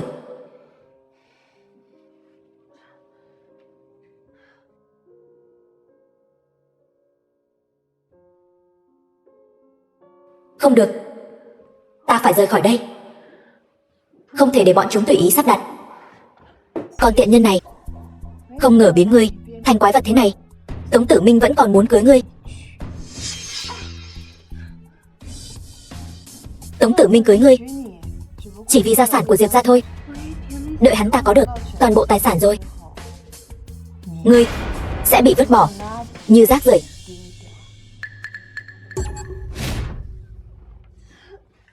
Người hắn yêu là ta, cũng chỉ có thể là ta.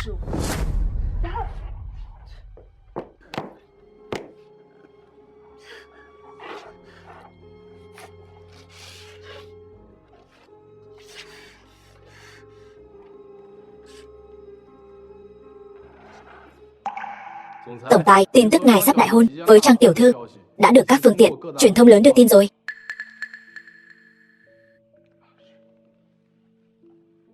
Bắc Thành bên kia có tin tức gì không? Ngài muốn hỏi tin tức của Diệp tiểu thư phải không? Diệp tiểu thư, đừng nhắc đến cô ta. Ta không muốn nghe chuyện của cô ta. Vậy ta xin phép đi trước. Đứng lại. Ngươi nói đi. Diệp tiểu thư cũng sắp kết hôn rồi với Tống Tử Minh. Cùng thời điểm với ngài, cùng một địa điểm. Ngươi chắc chắn ngươi không nhầm lẫn chứ? Diệp phủ đã gửi thiệp mời rồi. Lui xuống. Vâng.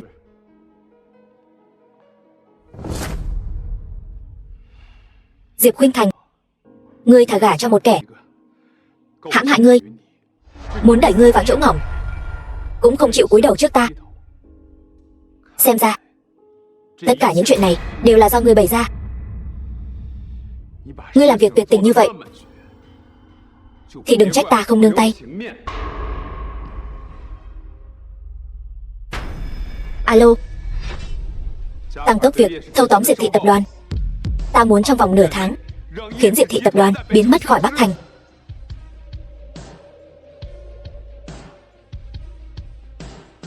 Nếu tất cả những điều này là những gì ngươi muốn, Diệp Khuynh Thành, ta sẽ chiều theo ý ngươi.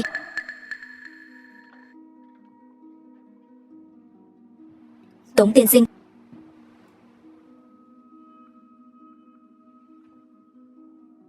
không tệ. Lui xuống trước đi. Được.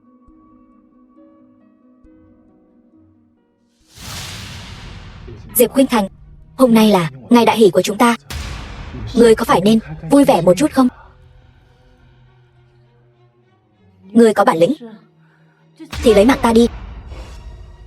Nếu không, tài sản của Diệp gia ngươi đừng hòng lấy được một xu. Ngoan ngoãn nghe lời. Đợi sau khi hôn lễ kết thúc sẽ cho ngươi ngỏm tử tế. Hiểu chưa?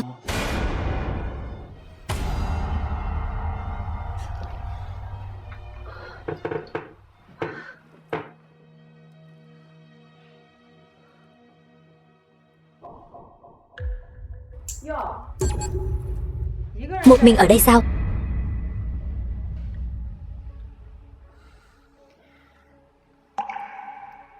Đã nói với ngươi rồi, ngươi không phải đối thủ của ta.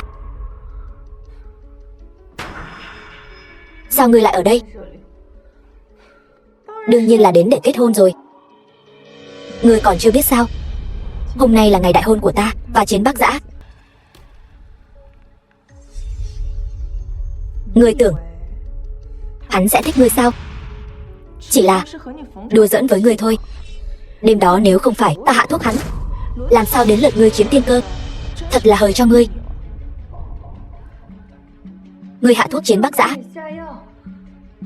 Nếu hắn biết được, ngươi biết sẽ có hậu quả gì không? Chiến Bắc Dã đã không còn để ý đến ngươi nữa rồi. Ngươi tốt nhất nên biết điều một chút.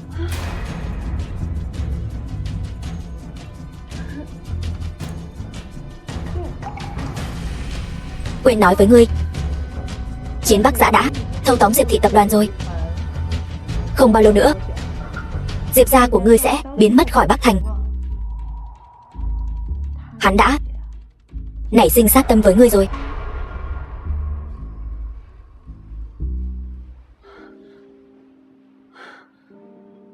Ai ngờ được, ta đường đường là quốc sư lại rơi vào tình cảnh này, bị lũ phàm nhân khinh nhờn.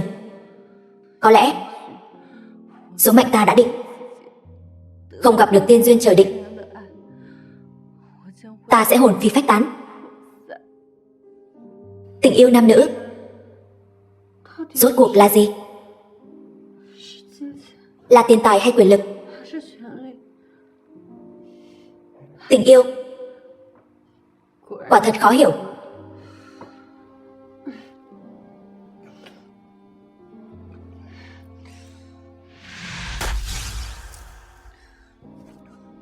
The film was translated and narrated by M Media. Xem ra đại hạn của ta sắp đến. Ta sẽ vào khoảnh khắc cuối cùng thuận theo thiên mệnh.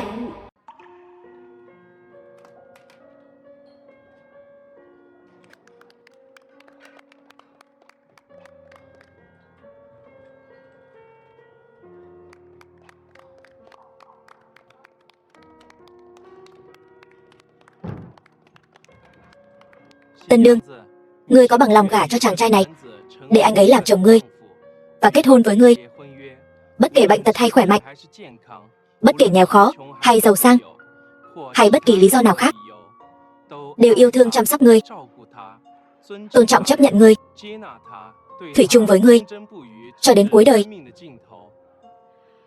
Ta đồng ý. Còn Tân lang?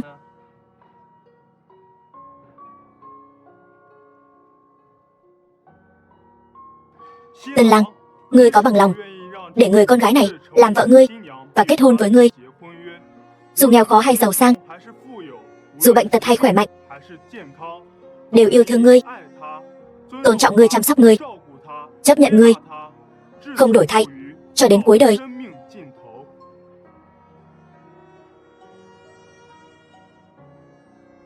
Ta đồng ý. Còn cô dâu thì sao?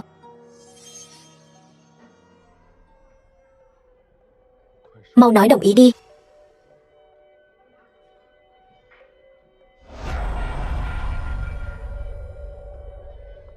Cô còn chờ gì nữa? Mau nói đồng ý đi. Ta không đồng ý. Lễ cưới đến đây kết thúc. Bác Dạ ca, huynh quay lại đi.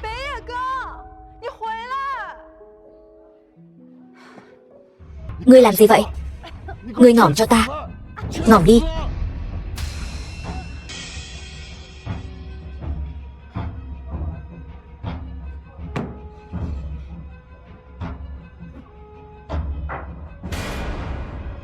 Diệp Khuynh Thành.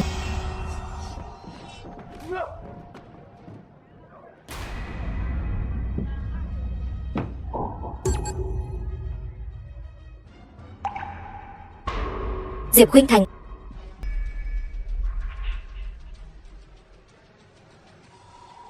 Chiến Phong. Có mặt. Canh chừng nơi này cho ta. Không được để một ai chạy thoát. Rõ. Tên ăn bám nhà ngươi dám làm càn ở địa bàn của ta. Ngươi muốn tạo phản sao?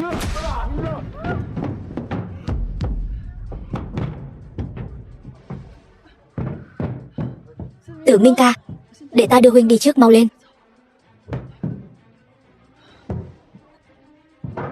Đáng ghét. Tên này thật sự không coi ta ra gì. Thằng nhãi danh. Tối nay ta sẽ cho ngươi có đi không có về. Lên.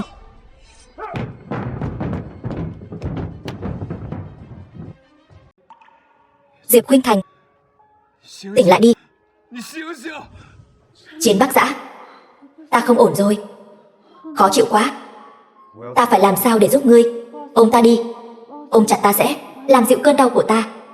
Ngươi không phải nói chỉ yêu ngươi ôm mới có tác dụng sao? Dù ngươi không yêu ta cũng có tác dụng mà. Nếu ngươi yêu ta rồi ôm ta, ta sẽ khôi phục pháp lực vô thượng. Ta ôm ngươi có thể giúp ngươi khôi phục pháp lực.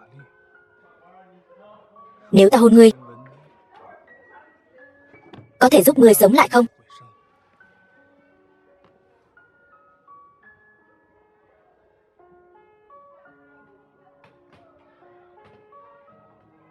The film was translated and narrated by M Media.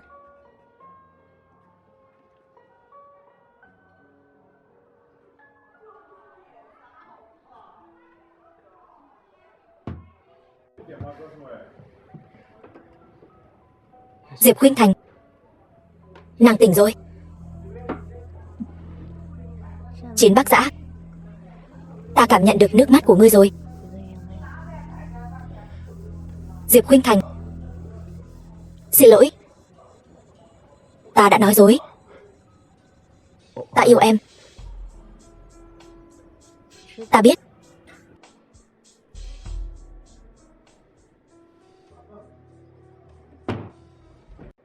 Ngỏm đi.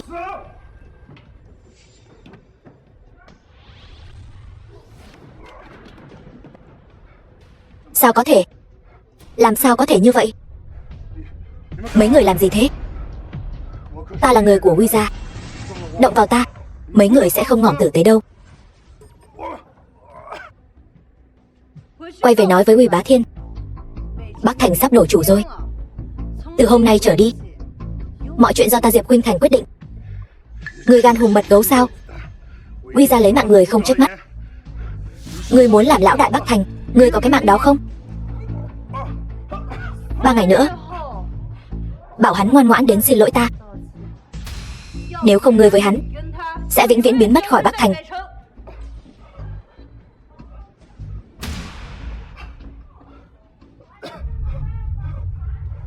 Diệp Khuynh Thành, 3 ngày sau chính là ngày ngỏm của ngươi và thằng nhãi danh kia. Sao, không phục sao? Ta chỉ cần nhẹ nhàng vặn một cái là ngươi thân thể khác thường rồi. Ta chưa chuẩn bị xong, ngươi thắng không vẻ vang gì.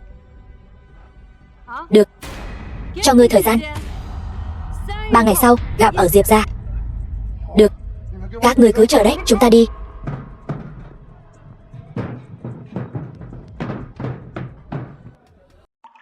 Khuynh Thành, thân thể em không sao chứ? Bác Dã, anh rất lo ta ngỏm sao? Xin lỗi. Xin lỗi em. Nghe nói hôm nay anh cưới Trang Viên Viên. Diệp Khuynh Thành đồ tiện nhân, sắp cưới rồi, còn câu dẫn đàn ông của ta, hôm nay ta phải lấy mạng cô. Diệp Khuynh Thành, cô rốt cuộc là yêu nữ phương nào? Đừng tưởng biết chút trò bịp bợm là có thể câu dẫn đàn ông của ta. Chiến Bắc Dã ở bên cô chẳng qua chỉ là tìm chút vui vẻ. Cô tưởng hắn thật sự thích cô sao? Bây giờ hắn đang ở bên ta. Hắn sẽ không cưới cô đâu. Thích ai? Rõ như ban ngày. Chiến Bắc Dã, hai nhà chúng ta giao hảo từ trước đến nay rất thân thiết. Hôm nay anh vì con tiện nhân này mà phản bội ta. Anh định ăn nói thế nào với Trang gia? Trang Viên Viên, chuyện này là ta có lỗi với em. Ta sẽ đưa ra 1 tỷ để bồi thường. Anh không có tình cảm với em, anh không thể ở bên em được. Chiến Bắc Dã, anh coi ta Trang Viên Viên là loại người gì? 1 tỷ là muốn đuổi ta đi sao? Vậy em muốn thế nào? Ta muốn một cánh tay của anh. Nếu hôm nay anh tự đoạn một tay, ta sẽ hủy hôn.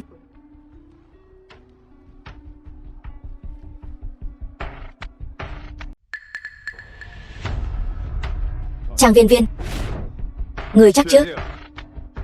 Hôm nay ta tự đoạn một tay, ngươi sẽ hủy hôn với ta. Phải. Bắc Dã, được. Chuyện này ta thật có lỗi với ngươi.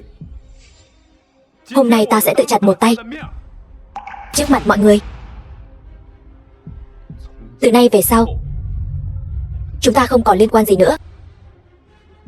Bắc Dã, sao ngươi phải làm vậy với mình chứ? Chuyện này là hình phạt cho sự bốc đồng của ta, không liên quan gì đến Trang Viên Viên. Ban đầu người muốn cưới cô ấy là ta. Hôm nay người muốn hủy hôn với cô ấy cũng là ta. Ta bắt buộc phải cho cô ấy một lời giải thích. Bắc Dã, nhưng mà sau khi ngươi ra tay rồi thì cuộc sống sau này phải làm sao? Vì ngươi, ta cam tâm tình nguyện. Bắc Dã, Trang Viên Viên, chuyện ngươi bảo ta làm, ta đã làm được rồi. Chiến Bắc Dã, hôm nay ngươi vì con đàn bà đê tiện này mà tự phế một tay. Nỗi nhục nhã hôm nay ngươi mang đến cho ta, ta nhất định sẽ trả lại cho ngươi. Chúng ta đi.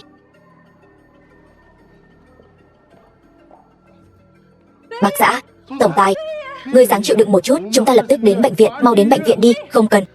Diệp tiểu thư, ý cô là gì? Chẳng lẽ là muốn đi xem cánh tay của tổng tài có bị phế hay không? Tình hình gì đây? Tổng tài tay ngài, tay ngài.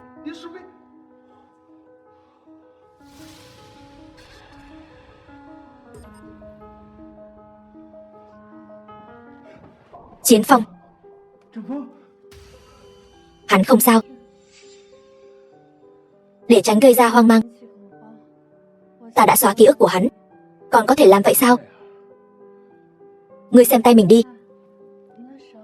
Bây giờ cảm thấy thế nào?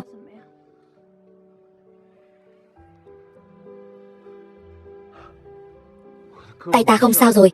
Đúng vậy. Nhưng mà Khuynh Thành, ngươi sao vậy? Ta không thể ở thế giới này tùy tiện thi triển pháp thuật. Sao lại thế này?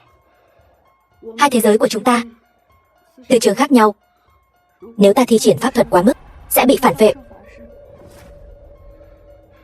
Ta đưa ngươi đi bệnh viện. Đồ ngốc. Bệnh viện không chữa được cho ta đâu. Vậy phải làm sao? Đồ ngốc. Ngươi quên rồi sao? Ngươi chính là thần dược vạn năng của ta. Có ngươi ở đây, ta sẽ không sao đâu. Vậy ta hôn ngươi một cái nhé.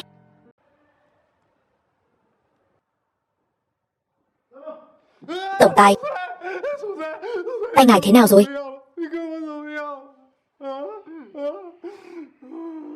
Tổng tài ơi, ngài đang yên đang lành, mất đi cánh tay. Sau này phải làm sao đây? Là Chiến Phong không bảo vệ tốt cho ngài. Chiến Phong xin lỗi. Ngươi đừng khóc nữa. Mau đưa ta đến bệnh viện đi. Không đưa đi nữa thì tay ta sẽ phế mất. Được, chúng ta đến bệnh viện ngay. Nhanh nhanh lên. Chúng ta đi.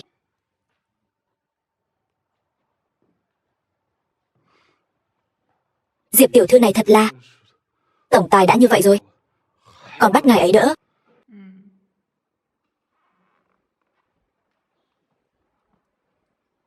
Ngươi bị đánh rồi. Uy ra, tên tiểu tử đó hình như có lai lịch không nhỏ.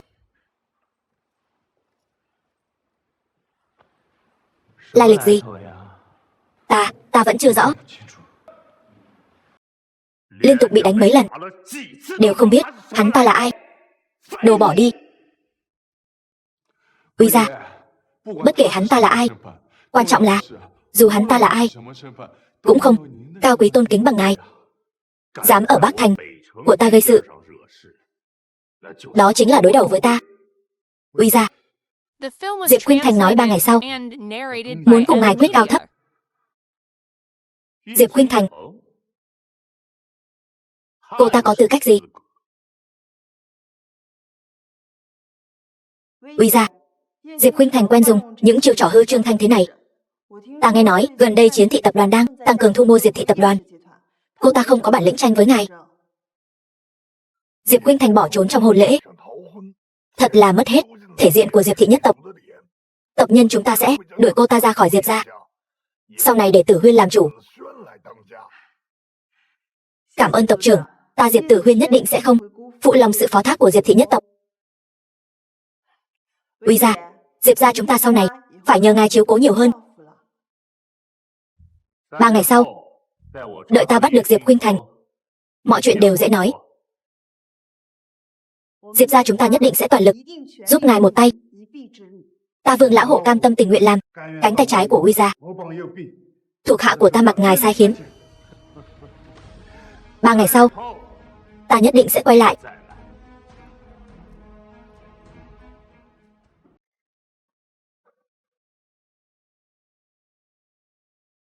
Tộc trưởng, đợi ta làm chủ Diệp gia. Sau này, chi phí quản lý tộc của ngài, ta sẽ tăng gấp 3 cho ngài. Được, ta không nhìn lầm ngươi. Chỉ cần ta còn sống một ngày, ta sẽ không để Diệp Khuynh Thành quay lại Diệp gia. Vậy thì, cảm ơn tộc trưởng. Tốt. Tử Huyên, chúc mừng ngươi, cuối cùng cũng làm chủ Diệp gia rồi. Sau này, cả Diệp gia đều là của chúng ta. Chúng ta. Đúng vậy. Bảo bối, ta không cưới Diệp Khuynh Thành nữa, ta cưới nàng. Ngươi làm gì vậy? Loại người như ngươi, đồ bỏ đi chẳng ai cần. Ta mới không thèm. Ngươi nói cái gì? Tống Tử Minh, ngươi đừng tưởng ta không biết. Ngươi lúc trước ở bên ta chẳng qua là vì tài sản của Diệp gia mà thôi. Tử Huyên, nàng đang nói gì vậy? Ta không hiểu. Không hiểu sao? Vậy ta nói cho ngươi biết. Tống gia các ngươi xong rồi. Ngươi đối với ta chỉ là một kẻ vô dụng. Cút khỏi Diệp gia ngay. Diệp Tử Huyên, ngươi qua cầu rút ván. Đừng quên lúc trước hại Diệp Khuynh Thành là ai giúp ngươi bày mưu tính kế. Người đâu? Có. Đưa Tống tiên sinh ra ngoài. Không cho phép hắn bước vào Diệp gia nửa bước. Nếu không, gặp một lần đánh một lần. Diệp Tử Huyên, ngươi cứ chờ đó cho ta. Đợi ta sau này phát đạt, ta nhất định sẽ cho ngươi đẹp mặt. Đi thôi.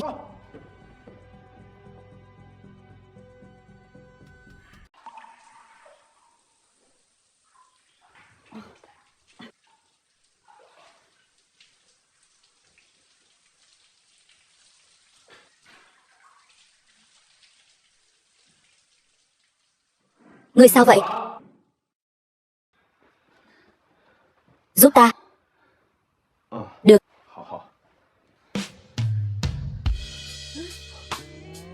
Ngươi làm gì vậy?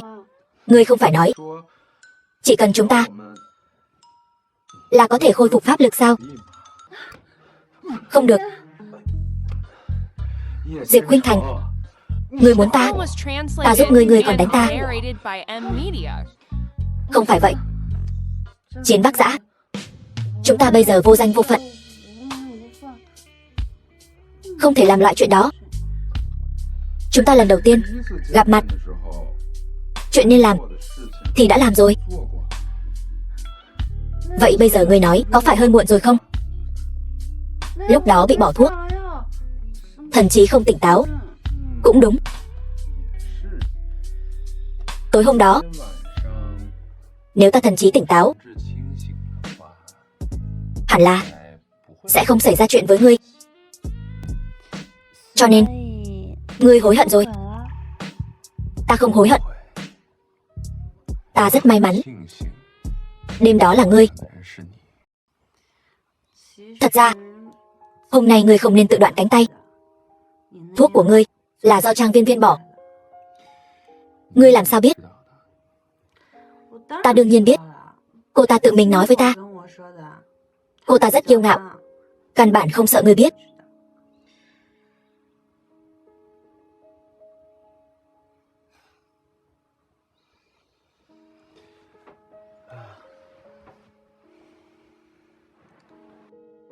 Thật ra ta đã sớm biết. Vậy ngươi còn tự đoạn cánh tay? Việc nào ra việc đó. Chuyện kết hôn là ta có lỗi với Trang Viên Viên, nhưng chuyện cô ta tính kế ta, ta nhất định sẽ cho cô ta nhận hình phạt thích đáng. Không ngờ ngươi cũng khá đàn ông đấy. Nhưng mà nếu không phải ta có pháp lực, tay ngươi đã sớm gãy rồi. Sẽ không đâu. Từ khách sạn đến bệnh viện gần nhất nhiều nhất chỉ 10 phút. Với trình độ y tế bây giờ, tay ta sẽ không sao. Không ngờ ngươi cũng lắm mưu mô đấy. Thế mà lại dùng khổ nhục kế lừa Trang Viên Viên. Vậy có lừa được ngươi không?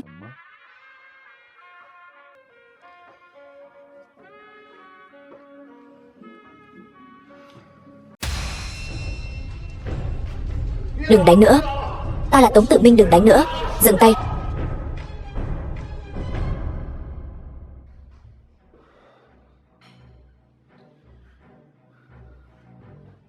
Trang tiểu thư, ta đến để bàn chuyện hợp tác với cô. Cô xem, thế này có được không? Ngươi. Cả hai chúng ta đều bị đôi cẩu nam nữa đó cắm sừng. Cục tức này cô nuốt trôi được sao? Tống Tử Minh, Nhà các người đã phá sản rồi.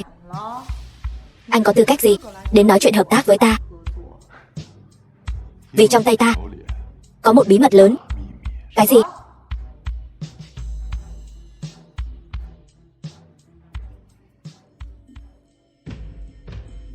Những gì ngươi nói đều là thật. Đương nhiên rồi, chính là người ta đích thân tìm. Diệp Khuynh Thành hiện giờ chính là một quái vật nửa nam nửa nữ. Được, ta đáp ứng ngươi. Nói đi, điều kiện gì? Ta muốn toàn bộ Diệp gia. Thành giao, Tử Huyên. Đây là chi tiêu tháng trước của tộc ta. Tổng cộng là 288 vạn, chủ yếu dùng để trùng tu từ đường Diệp gia. Ngươi có thể xem qua. Chỉ là quét dọn cái sân thôi mà, còn trùng tu nữa sao? Lão già bất tử này thật tham lam. Tộc trưởng, ta đã xem qua sổ sách rồi, không có vấn đề gì. Tháng sau ta sẽ chuyển tiền. Tháng sau? Có chuyện gì vậy? Sổ sách không có vấn đề, tại sao không chuyển tiền ngay? Ngươi đừng vội. Là thế này, bên ta thì Diệp thị tập đoàn, Diệp Tử Huyên không quyết định được. Cô ta lấy đâu ra tiền cho ngươi? Diệp Khuynh Thành, ngươi đào hôn, ngoại tình với trai lạ. Ngươi còn mặt mũi mà quay lại sao? Người đâu? Đuổi cô ta ra ngoài. Gan cũng to nhỉ, dám đến một mình. Biết điều thì cút nhanh đi, nếu không ta sẽ lấy mạng ngươi. Lấy mạng ta? Ngươi có bản lĩnh đó sao?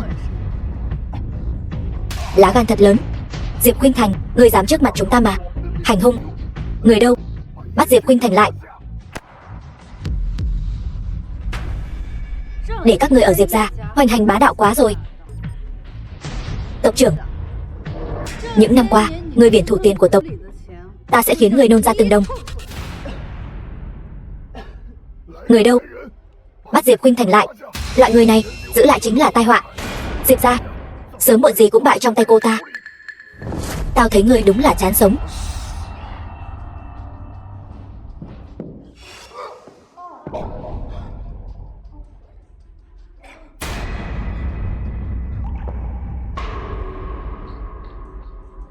Ngươi là tự thú hay là ta giúp ngươi? Khuynh Thành, chúng ta đều là người Diệp gia. Nếu ta xảy ra chuyện gì, toàn bộ Diệp gia sẽ không tha cho người đâu. Ngươi đang uy hiếp ta sao? Ta khuyên ngươi nên tự lo cho mình đi. Ngươi không chọc nổi đâu. Vậy sao? Ta muốn xem thử một kẻ biển thủ tài sản gia tộc sẽ có kết cục ra sao. Diệp Khuynh Thành, ngươi rốt cuộc muốn làm gì? Dám bất kính với tộc trưởng. Ngươi đúng là đại nghịch bất đạo.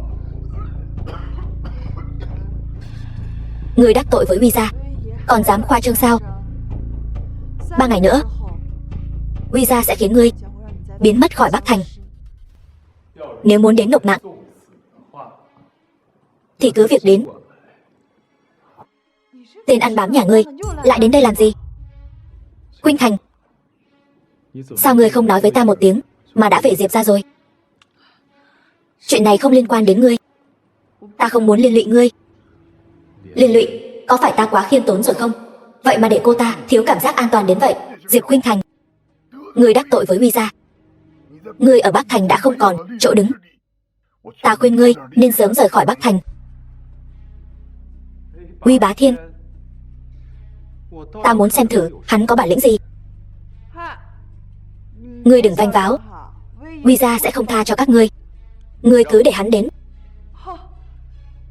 Ngươi thật đừng có mà không tin. Chỉ 2 ngày nữa thôi, Uy gia sẽ san bằng Diệp gia. Đến lúc đó, Diệp Khuynh Thành cứ chờ mà làm kẻ mất nhà.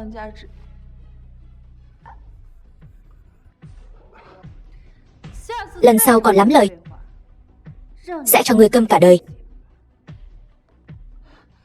Đừng lo, 3 ngày nữa ngươi sẽ hồi phục. Tộc Tộc trưởng, ta thấy Diệp Khuynh Thành này ma quái quái, chúng ta vẫn nên đi trước thì hơn. Diệp Khuynh Thành, người đắc tội với Huy gia rồi, tự lo liệu đi. Đi mau đi.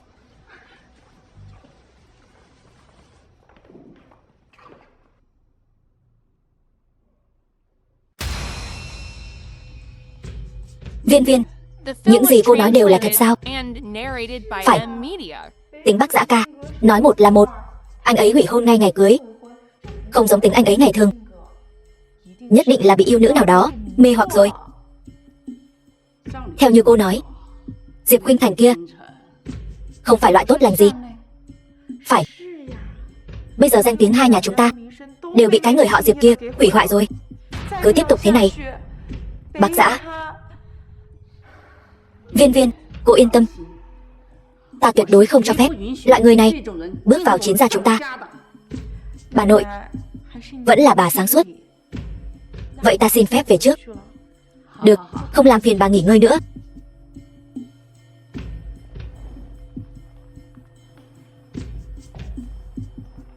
Lão phu nhân, Trang Viên tiểu thư này lai giả bất thiện. Người của cô ta đã bao vây toàn bộ nhà chúng ta. Con bé Trang gia này đẹp thì có thừa, mà khôn thì thiếu. Nhiều tâm cơ quá. Tiếc thật. Thật sự rất tiếc. Vậy bên cậu chủ, dĩ nhiên không thể để nó tùy hứng được.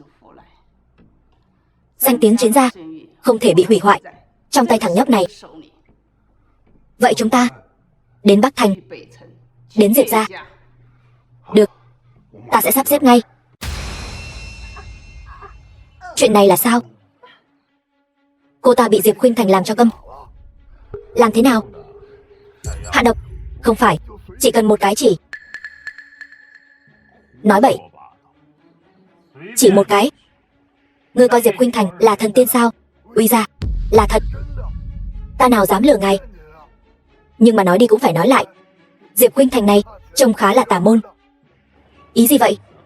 Chính là Diệp Khuynh Thành trước đây rất nhu nhược, nhưng bây giờ giống như biến thành một người khác. Hơn nữa cô ta hình như biết pháp thuật. Nực cười. Các người vô dụng chính là vô dụng, còn biết pháp thuật. Sao người không nói Diệp Khuynh Thành là thần tiên đi? Nhưng mà ta không quan tâm cô ta là cái gì.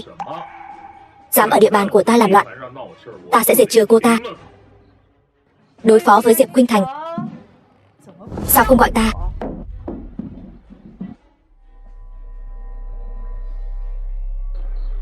Uy ra, cô ta là người của Trang gia Kinh Thành và ngang hàng với Chiến gia. Đối phó với Diệp Khuynh Thành phải có ta nữa. Muốn hợp tác với ta thì phải tuân thủ quy tắc của ta. Được, nhưng ta có một yêu cầu. Gì? Ta muốn Diệp Khuynh Thành ngỏm.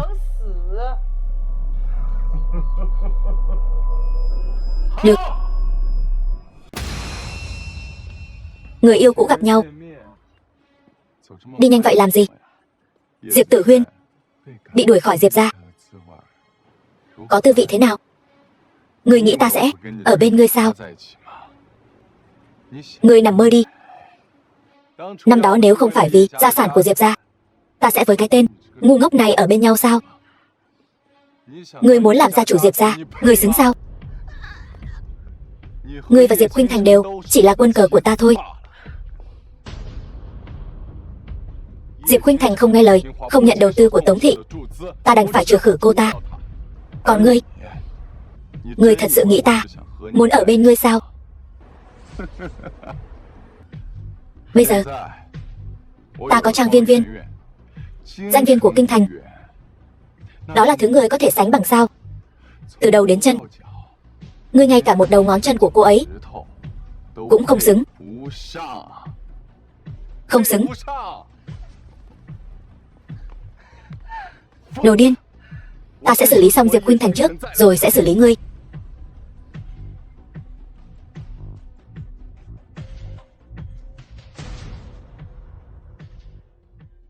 Diệp tổng, Chiến gia Kinh Thành đang lên kế hoạch thu mua tập đoàn chúng ta. Hiện tại 51% cổ phần của tập đoàn chúng ta đều đã bị thu mua.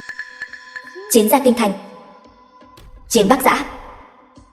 Diệp tổng nghe nói Chiến gia sau khi thu mua Tống Thị tập đoàn liền sa thải tất cả nhân viên cũ của công ty, chúng ta có phải cũng...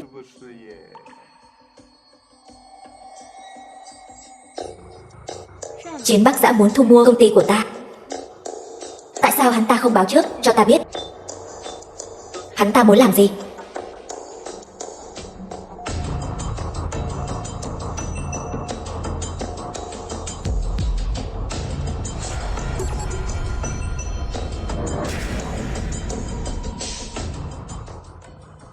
Diệp tổng, người không sao chứ? The film was translated and Không narrated sao. by M Media. Cuộc họp hôm nay đến đây thôi. Bất kể sau này công ty do ai phụ trách, mọi người đều sẽ không thất nghiệp. Cảm ơn Diệp tổng.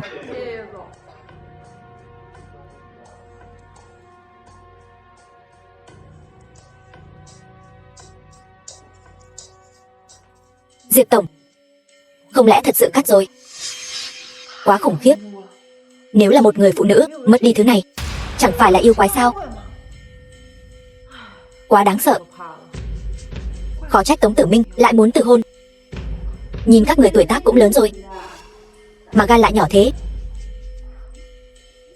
Diệp tổng, một người phụ nữ mắc bệnh nan y đã rất đáng thương rồi. Vậy mà các người còn ở đây bàn tán thị phi. Các người hình như thấy người khác khốn khổ là rất vui vẻ nhỉ? Vậy ta có nên cho các người rời khỏi công ty không? Đừng Diệp tổng, chúng ta không dám nữa. Xin lỗi Diệp tổng, chúng ta sai rồi. Đều là phụ nữ với nhau, ép buộc lẫn nhau như thế rất tốt sao? Cần gì chứ? Xin lỗi Diệp tổng, chúng ta không nên nói như vậy. Nhưng trên mạng đều nói là cô bị bệnh, còn chê Tống Tử Minh bội bạc nên mới bị từ hôn. Ra vậy. Chiêu trò quen thuộc của cha nam. Cha nam, các người muốn biết sao?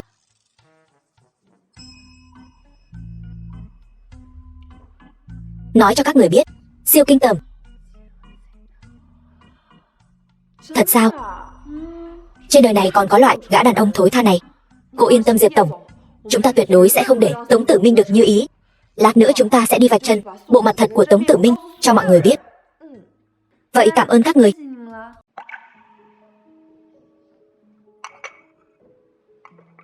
Ngươi đang làm gì? Tại sao ngươi lại thâu tóm Diệp Thị tập đoàn? Ta tự có dự tính.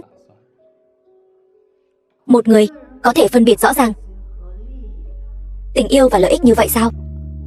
Diệp Khuynh Thành, ngươi nói vậy là có ý gì? Ngươi không chỉ yêu ta mà còn yêu tài sản của Diệp Thị tập đoàn sao? Tiền tài là vật ngoài thân. Chỉ cần ngươi nói với ta, những thứ này ta đều có thể cho ngươi. Nhưng tại sao ngươi lại giở trò quỷ quyệt như vậy?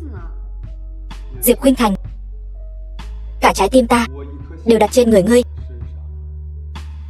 Ngươi lại không biết sao? Bây giờ ngươi nói những lời này với ta là có ý gì?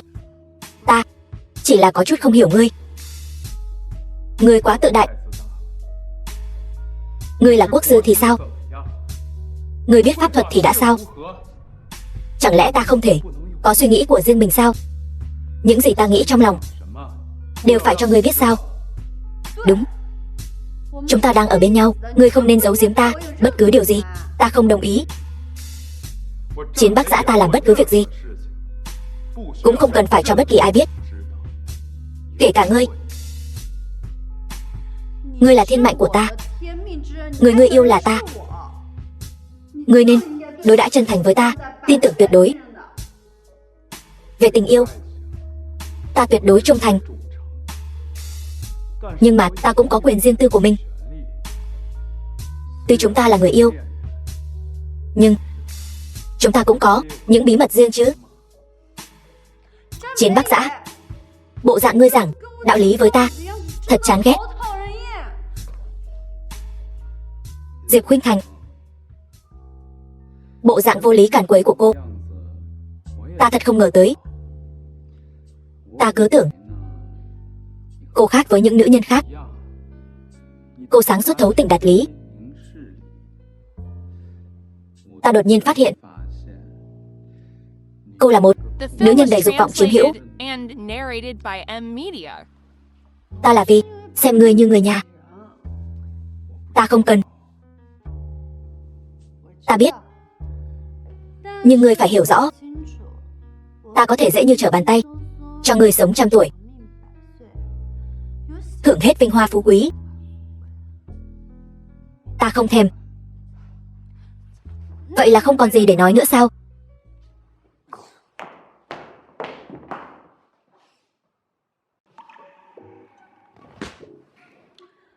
Phạm nhân tầm thường làm sao có thể cưỡng lại được sự cám dỗ của Trường Sinh? Chiến Bắc Giã, người thật thú vị.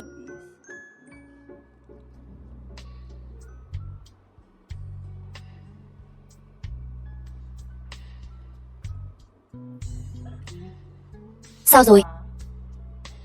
Cãi nhau với nữ nhân kia sao?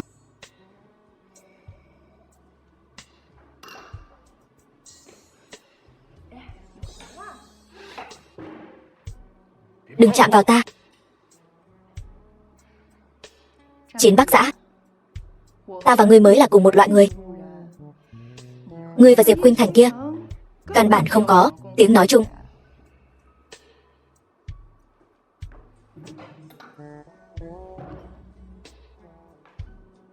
Chưa chán rồi chứ? Chưa chán rồi thì quay về đi. Ta có thể tha thứ cho ngươi.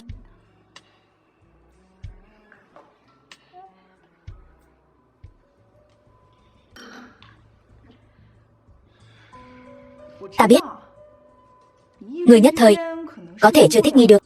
Không sao, ta không vội. Chúng ta có thể từ từ. Đi thôi, ta dìu ngươi về nghỉ ngơi. Ngươi say rồi, đừng chạm vào ta. Ta có thể tự đi. Đừng có ngã. Ta chỉ đưa ngươi về phòng khách sạn thôi. Ta sẽ không làm gì cả.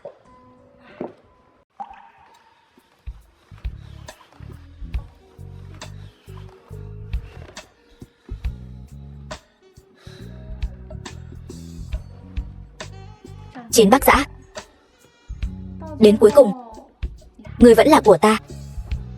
1 tháng trước, nếu không phải Diệp Khuynh Thành chiếm được ngươi trước thì chúng ta đã sớm ở bên nhau rồi. Diệp Khuynh Thành, sao đến bây giờ ngươi vẫn còn gọi tên cô ta? Cô ta sẽ không đến đâu.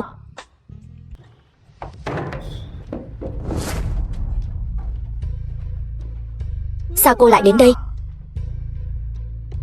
Nam nhân của ta mà cô cũng dám đụng vào. Nam nhân của cô là sao? Ta và hắn từ nhỏ đã quen biết, là một đôi trời sinh. Chính là cô đã phá hoại tình cảm của chúng ta. Đồ tiện nhân, buông ta ra. Quen biết sớm thì hắn phải là của cô sao? Nếu hắn có tình với cô thì cô cần gì phải dùng loại thủ đoạn hèn hạ này? Cút. Không muốn bị bắt thì mau cút đi cho ta.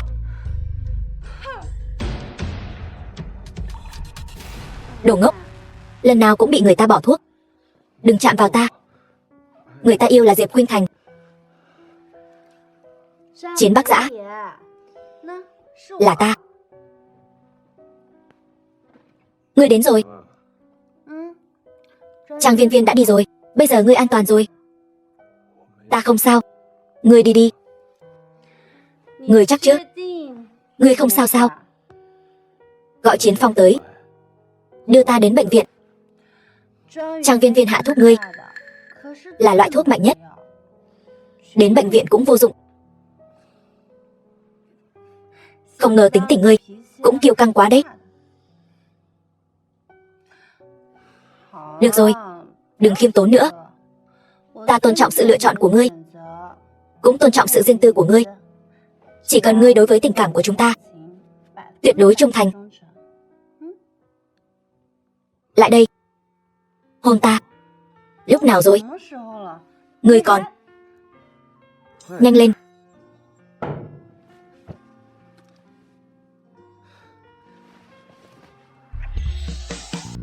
Tổng tài diễn khổ nhục kế này hay thật.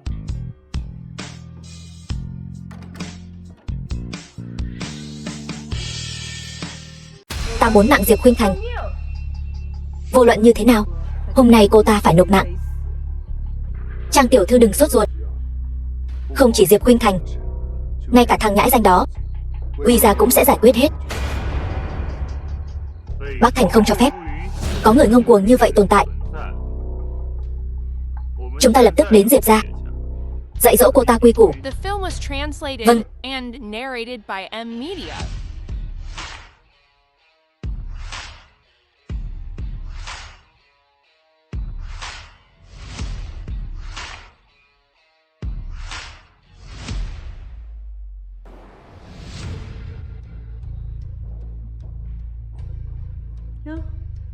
Tới rồi. Người cũng đông thật đấy. Diệp Khuynh Thành, ngày này năm sau chính là ngày giỗ của cô. Đừng nói trước bước không qua. Ngày giỗ của ai còn chưa biết đâu. Diệp Khuynh Thành, gan cô cũng lớn đấy. Biết hôm nay chúng ta đến mà bên cạnh không có một ai đối phó với lũ sâu bọ các ngươi. Cần người khác sao? Vô lễ, con danh con. Diệp Khuynh Thành, sắp ngỏm đến nơi rồi còn mạnh miệng. Mau quỳ xuống, xin lỗi chúng ta. Quỳ xuống. Phải đó. Chú ý này không tồi.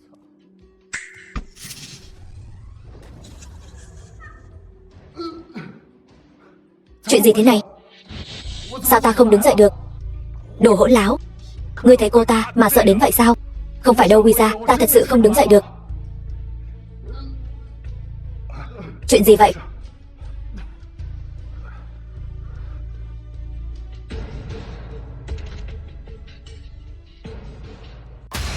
Diệp Khuynh Thành, chuyện gì thế này? Đến lúc này rồi, cô còn giở trò quỷ quái. Con mụ đồng cốt kia.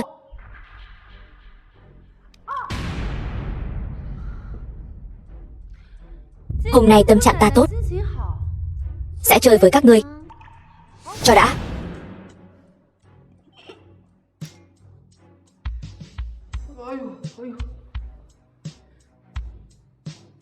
Tộc trưởng, trò hay mới bắt đầu thôi.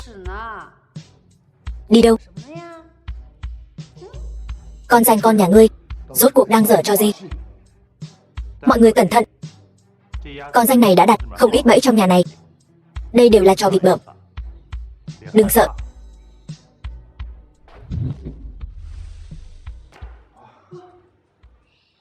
Ta chỉ muốn chơi với mọi người một chút thôi. Uy Bá Thiên phải không? Ngươi không phải là kẻ mạnh nhất Bắc Thành sao? Hôm nay để ta xem thử bản lĩnh của ngươi. Chán sống.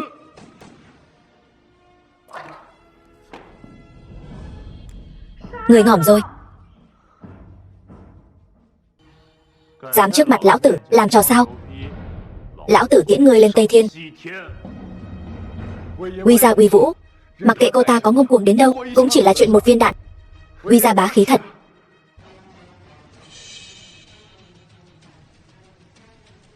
Sống lại rồi.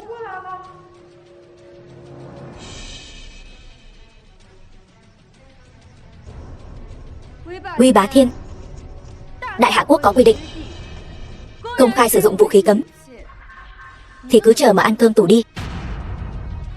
Sao ngươi chưa ngỏm? Chỉ là vết thương nhỏ thôi mà. Nguy rồi.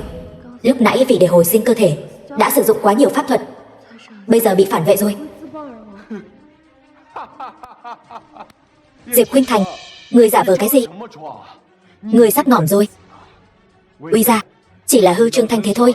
Cô ta sắp không xong rồi. Lão tử tiễn ngươi xuống gặp Diêm Vương. Ai dám động vào nữ nhân của ta?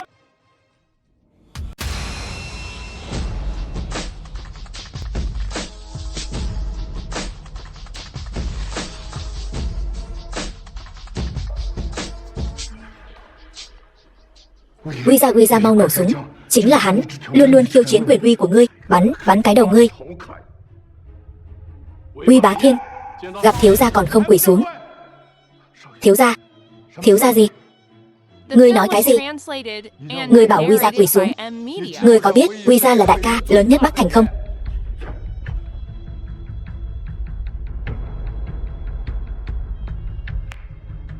Thuộc hạ không biết chiến gia giá đáo, có điều thất lễ, mong chiến gia thứ tội.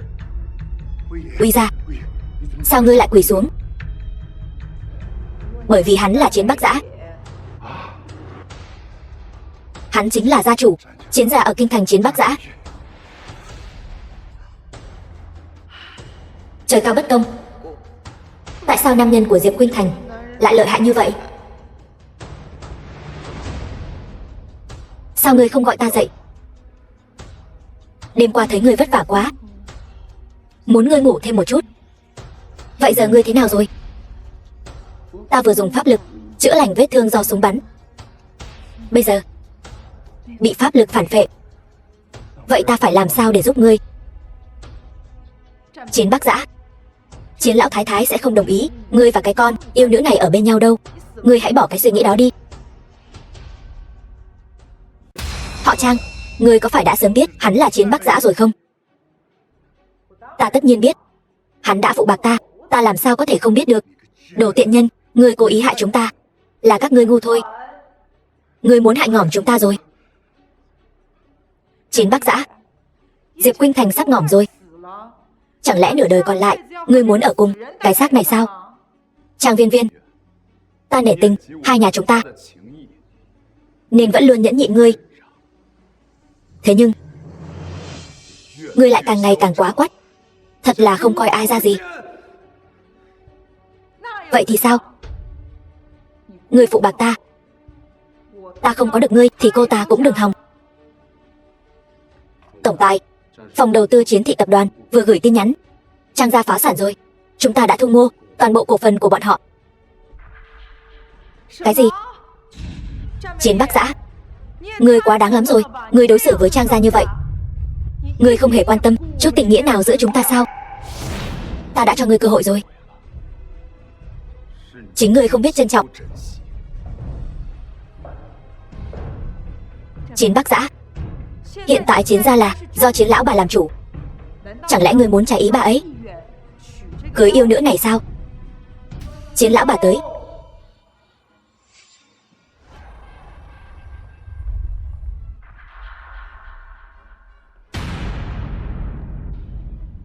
Ba, thằng nhóc thối, ngươi mau cút ra ngoài cho ta.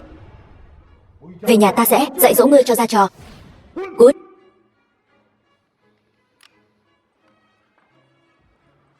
Đi.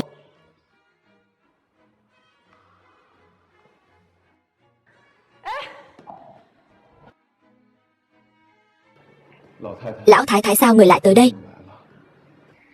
Khuynh Thành, sắc mặt con sao lại khó coi thế? Cô ấy bị thương. Bà nội, không sao. Đứa trẻ ngoan. Đều tại bà nội. Tới trễ, để con chịu ấm ức rồi. Chiến lão bà, người già lú lẫn rồi sao? Chiến Bắc Giã cưới yêu nữ này về nhà, Chiến gia các người sẽ thân bại danh liệt đấy. Câm miệng, dám nói năng hỗn xược với lão thái thái. Viên Viên, từ nhỏ ta đã nhìn con lớn lên. Đương nhiên ta cũng mong con có thể trở thành cháu dâu của Chiến gia. Thế nhưng con kiêu căng bá đạo, quỷ kế đa đoan, tàn nhẫn độc ác. Chiến gia chúng ta tuyệt đối không cho phép loại người như con bước vào cửa đâu. Ý bà là gì? Bà thấy ta không xứng sao?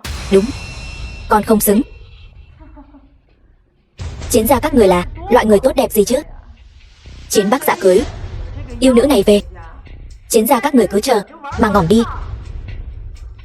Viên Viên, tình yêu không thể miễn cưỡng, con hãy tự lo liệu lấy. Bắc Giã, đưa Khuynh Thành vào bệnh viện đi. Dù tốn bao nhiêu tiền, tiêu hao bao nhiêu tài nguyên, cũng nhất định phải chữa khỏi bệnh cho Khuynh Thành. Vâng, bà nội. Chiến Bắc Giã, Diệp Khuynh Thành, các người hại ta, nhà tan cửa nát, còn dám trước mặt ta mà tình tứ. Đồ cẩu nam nữ, ta phải lấy mạng ngươi. Tổng tài, Bắc Giã, Chiến Bắc Giã, nếu ngươi đã che chở cho cô ta như vậy, vậy thì hãy nộp mạng thay cô ta đi. Chiến Bắc Giã, Bác xã. Tổng tài. Bác xã. Tổng tài. Ta phải thất hứa rồi. Ta không thể cùng ngươi đầu bạc răng long được nữa rồi. Không. Sẽ không đâu. Ta cứu ngươi. Tổng tài. Khuynh Thành. Ngươi đừng thi triển pháp thuật nữa. Ta muốn ngươi sống tốt. Sống tiếp.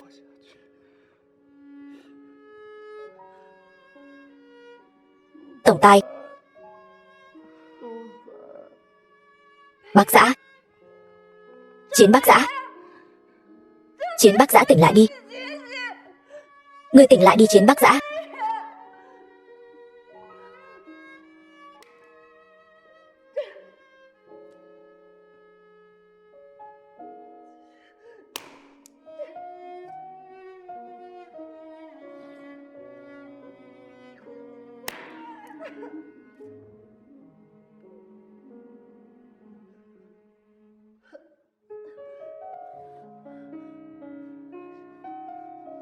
Tại sao? Tại sao ta không thể cứu ngươi? Tại sao? Bác xã. Bác xã tỉnh dậy đi.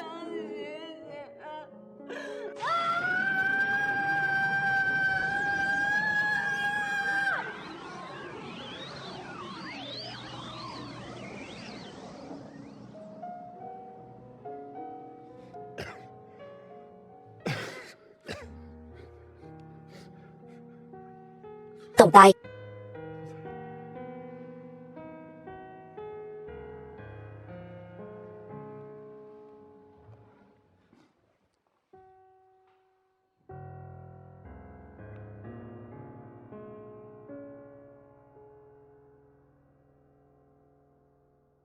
Thiên địa đại minh, vạn khí hỗn sinh, ngã đắc trần nhất, nội cảnh ngọc linh, cấp cấp như luật lạch, biến. Biến. Biến lại. Ta thật sự The film một chút was pháp lực cũng không còn. translated and narrated by Tức quá. M-Media. Lại tu luyện nữa hả?